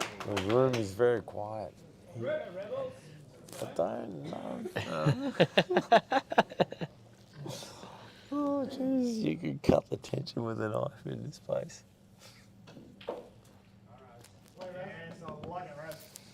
I think this white ball's going to go in the middle. Oh, what a It's a great shot. It's a great shot. Oh, stand up and deliver, Bernie. And it keeps it alive. And I tell you what, that shot, he was lining up. Someone's blowed a raspberry to put him off. He's come up off the shot, gone down again, potted his red, regrouped, reset. A lot of players don't do it. As in reset and go again. They stand up again, yeah, and then they get down on the shot again. Yeah, I would imagine.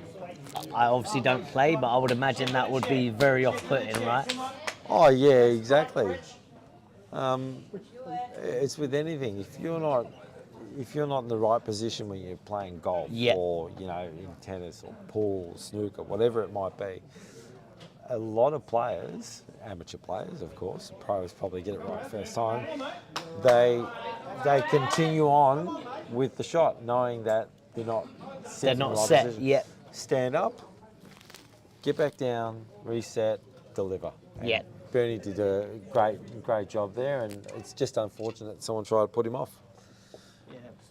That was a bit of karma. So Don't anger the big burn. yeah. You get burnt. Yeah. So Ryan's back in this game. He was behind. Oh, yeah. Oh, well. Well, Matt's got a chance to go game here. He only needs one clean pot on that top right hand corner. Sorry. If he gets a clean pot, I don't know why he's playing this. Would you go for the top right? Top right. Yeah. See, now Ryan should play these two yellows, one on top of the other on the right hand side, because he's got a chance, one, to pop one of them, and two, if he doesn't pop one of them, they'll be out in the open. Yep. So then you put the pressure on Matt to say, well, if you don't pot out here, I will. Yep.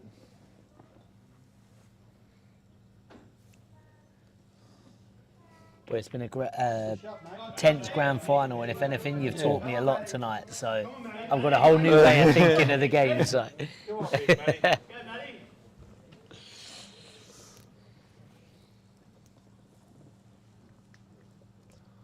I don't always get it right myself. Well, often I don't get it right myself. So. But I know when I can see when people are playing themselves into danger. Yeah, yeah. And yeah, it's been quite intriguing to see your opinion on the shot before, and then the choice that the players have made. Yeah. You sit when someone plays in the top 10 of the top division. There you go. No, it's potable. That black in the middle. Just don't overplay this. Clean. Oh, beautiful. That's a good shot. That's it. Sorry, Raz. Let's go, skip. And what you do here is you just don't overplay it.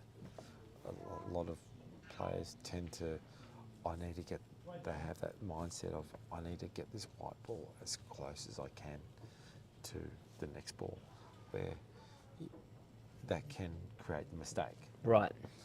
Back your ability. I mean, if you're 1 foot or 2 feet further out from where you'd like to be, doesn't matter. Back your ability.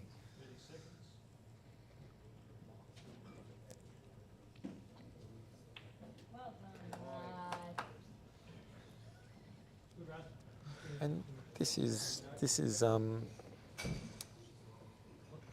where you just, if you pot it in, you've got game.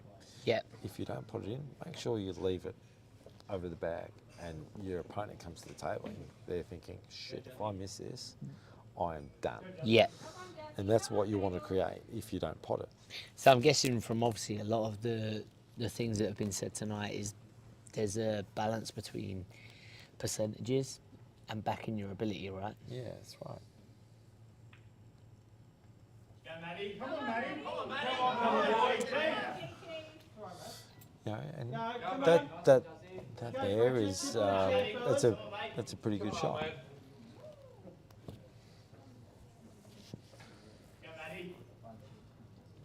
See, personally, that was a hard shot. I probably would have played that in a way where white and yellow are close together, so then you make for awkward bridging, and because you give your opponent the ability to pot it. Yeah. Well, when you've got awkward bridging, that just throws another spanner in the works. Go, Jazzy. Come on, JT. But Matt's in a spotted bother here, because if he pots this in the left-hand middle, he can't get down enough for the black. So, but he played a shot like this earlier tonight where that was the one, wasn't it? Yeah, I remember it. Yeah, and it sat over the bag. But I don't think he can actually pot this. I think it's on the jaw. Yeah, I don't think he can pot this. So if you're going a shot here, you probably got to look at the face cut double. The room is so quiet. So, all right. Yeah, I tell you what, this is not easy. People thinking, oh well, this is 2 balls that are in the open, but you got white ball on the rail. This white ball needs to come up and out. yeah. And the way that this is going, the white ball's going underneath the black.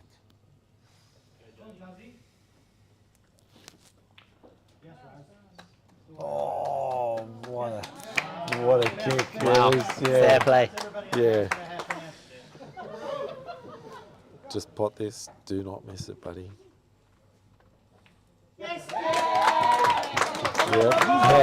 Wow. Like for anyone that would thought that that was easy, he needed luck for that. Yes. To go his way. You know, a couple mil on the underside of that black. Black would have been on the rail. White would have been underneath it.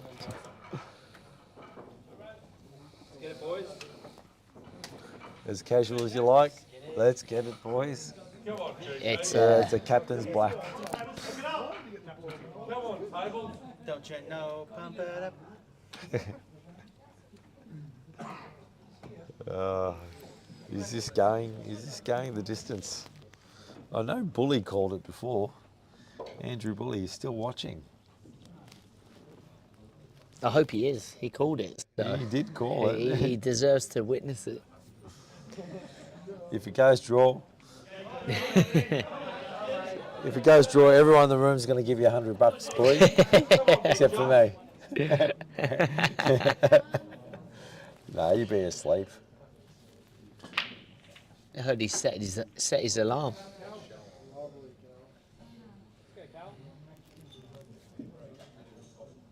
He was probably watching one of Jack's shots.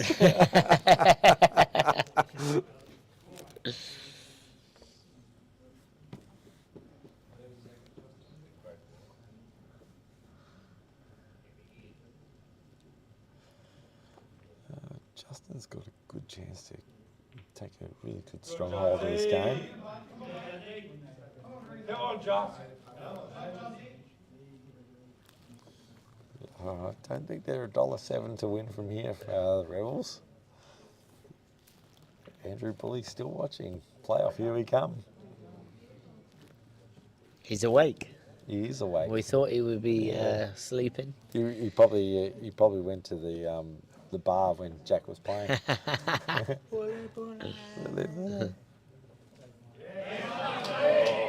Yep. So Justin is just gonna map this out carefully here.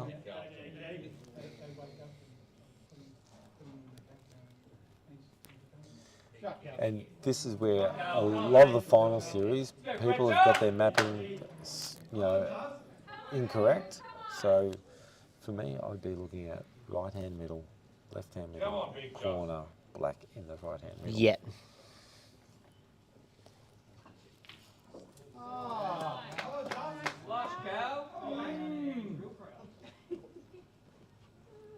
Okay, so he's had a good think about it. Yeah. And this is your grand final, boys. I'm calling it. Sorry, Andrew, no playoff.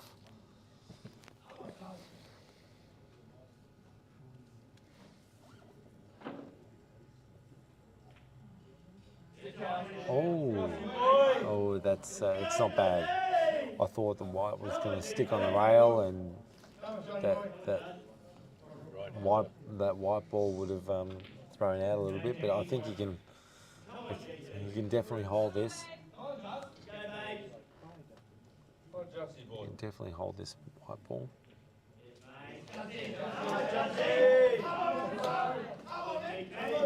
Okay. Biggest black for the year for you, Justin Anderson. Biggest black of the year. This for looks Jazzy. tough to me, but Look, it is tough. Yeah, Jazzy's won the grand final. Well done to Green Tables in Division 2. Thoroughly deserved. They definitely punished all the mistakes that Rebels gave up, and that's finals ball. absolutely. That's how you it win a was- grand final. You take advantage of those opportunities. And they did that, so fair play to them. Yeah.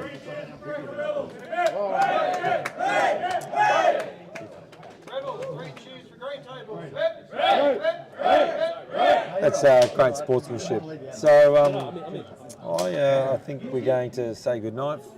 Thanks, Rogan from 26 Podcast. People get on there on Instagram. Is there on your podcast channels? Yep, YouTube. YouTube. Get on there. See what it's all about. So thank you, Rogan, for joining us tonight. Dan, thanks as per normal for covering the live stream. He's done a great job. And don't forget, viewers, we are taking donations for Dan. He's done such a great job. If you're sticking around for a little bit tonight, get a donation in. Tomorrow night we're around. Get a donation in if you can. He's doing a great job. Thanks from the Fretch Azura, and we'll see you tomorrow night. Thank you very much for having me. Bye.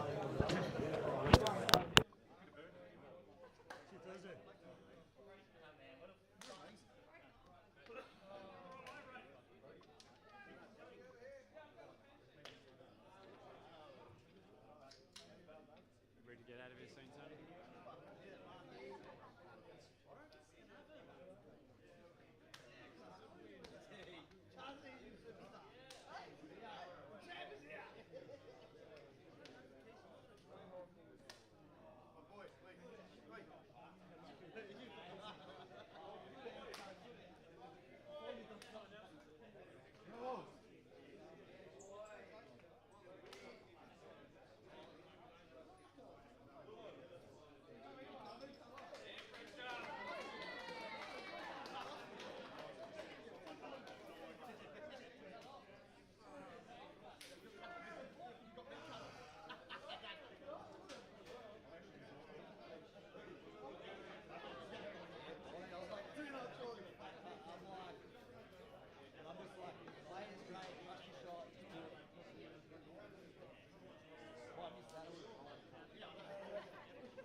Thank you, ladies and gentlemen.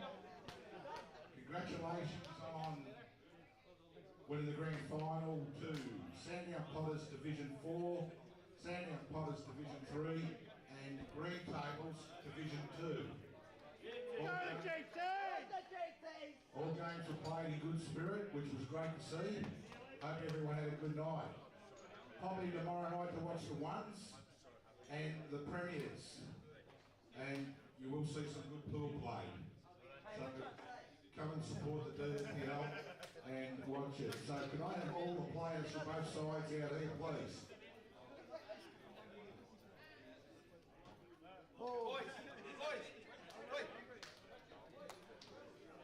Tables.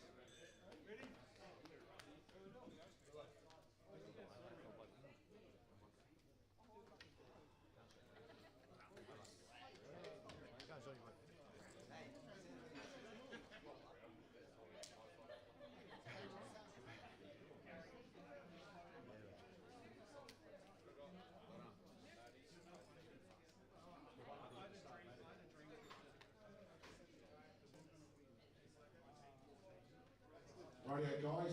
Come on, the tables. Congratulations, Green Tables again. Great effort. It's a great effort both sides to make the grand final. It's top of the end of the season and great effort to win. Commiserations, Figure Zero. It's got to be a loser and it's got to be a winner. Unfortunately, you guys lost tonight. They've won it. So, congrats, commiserations. Everything was played in great spirits. Thank you. I'm going to present some pennants. Medallions, sorry, not pennants, medallions. So I'll get the Figure Zero side to come up first.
know where that other street went?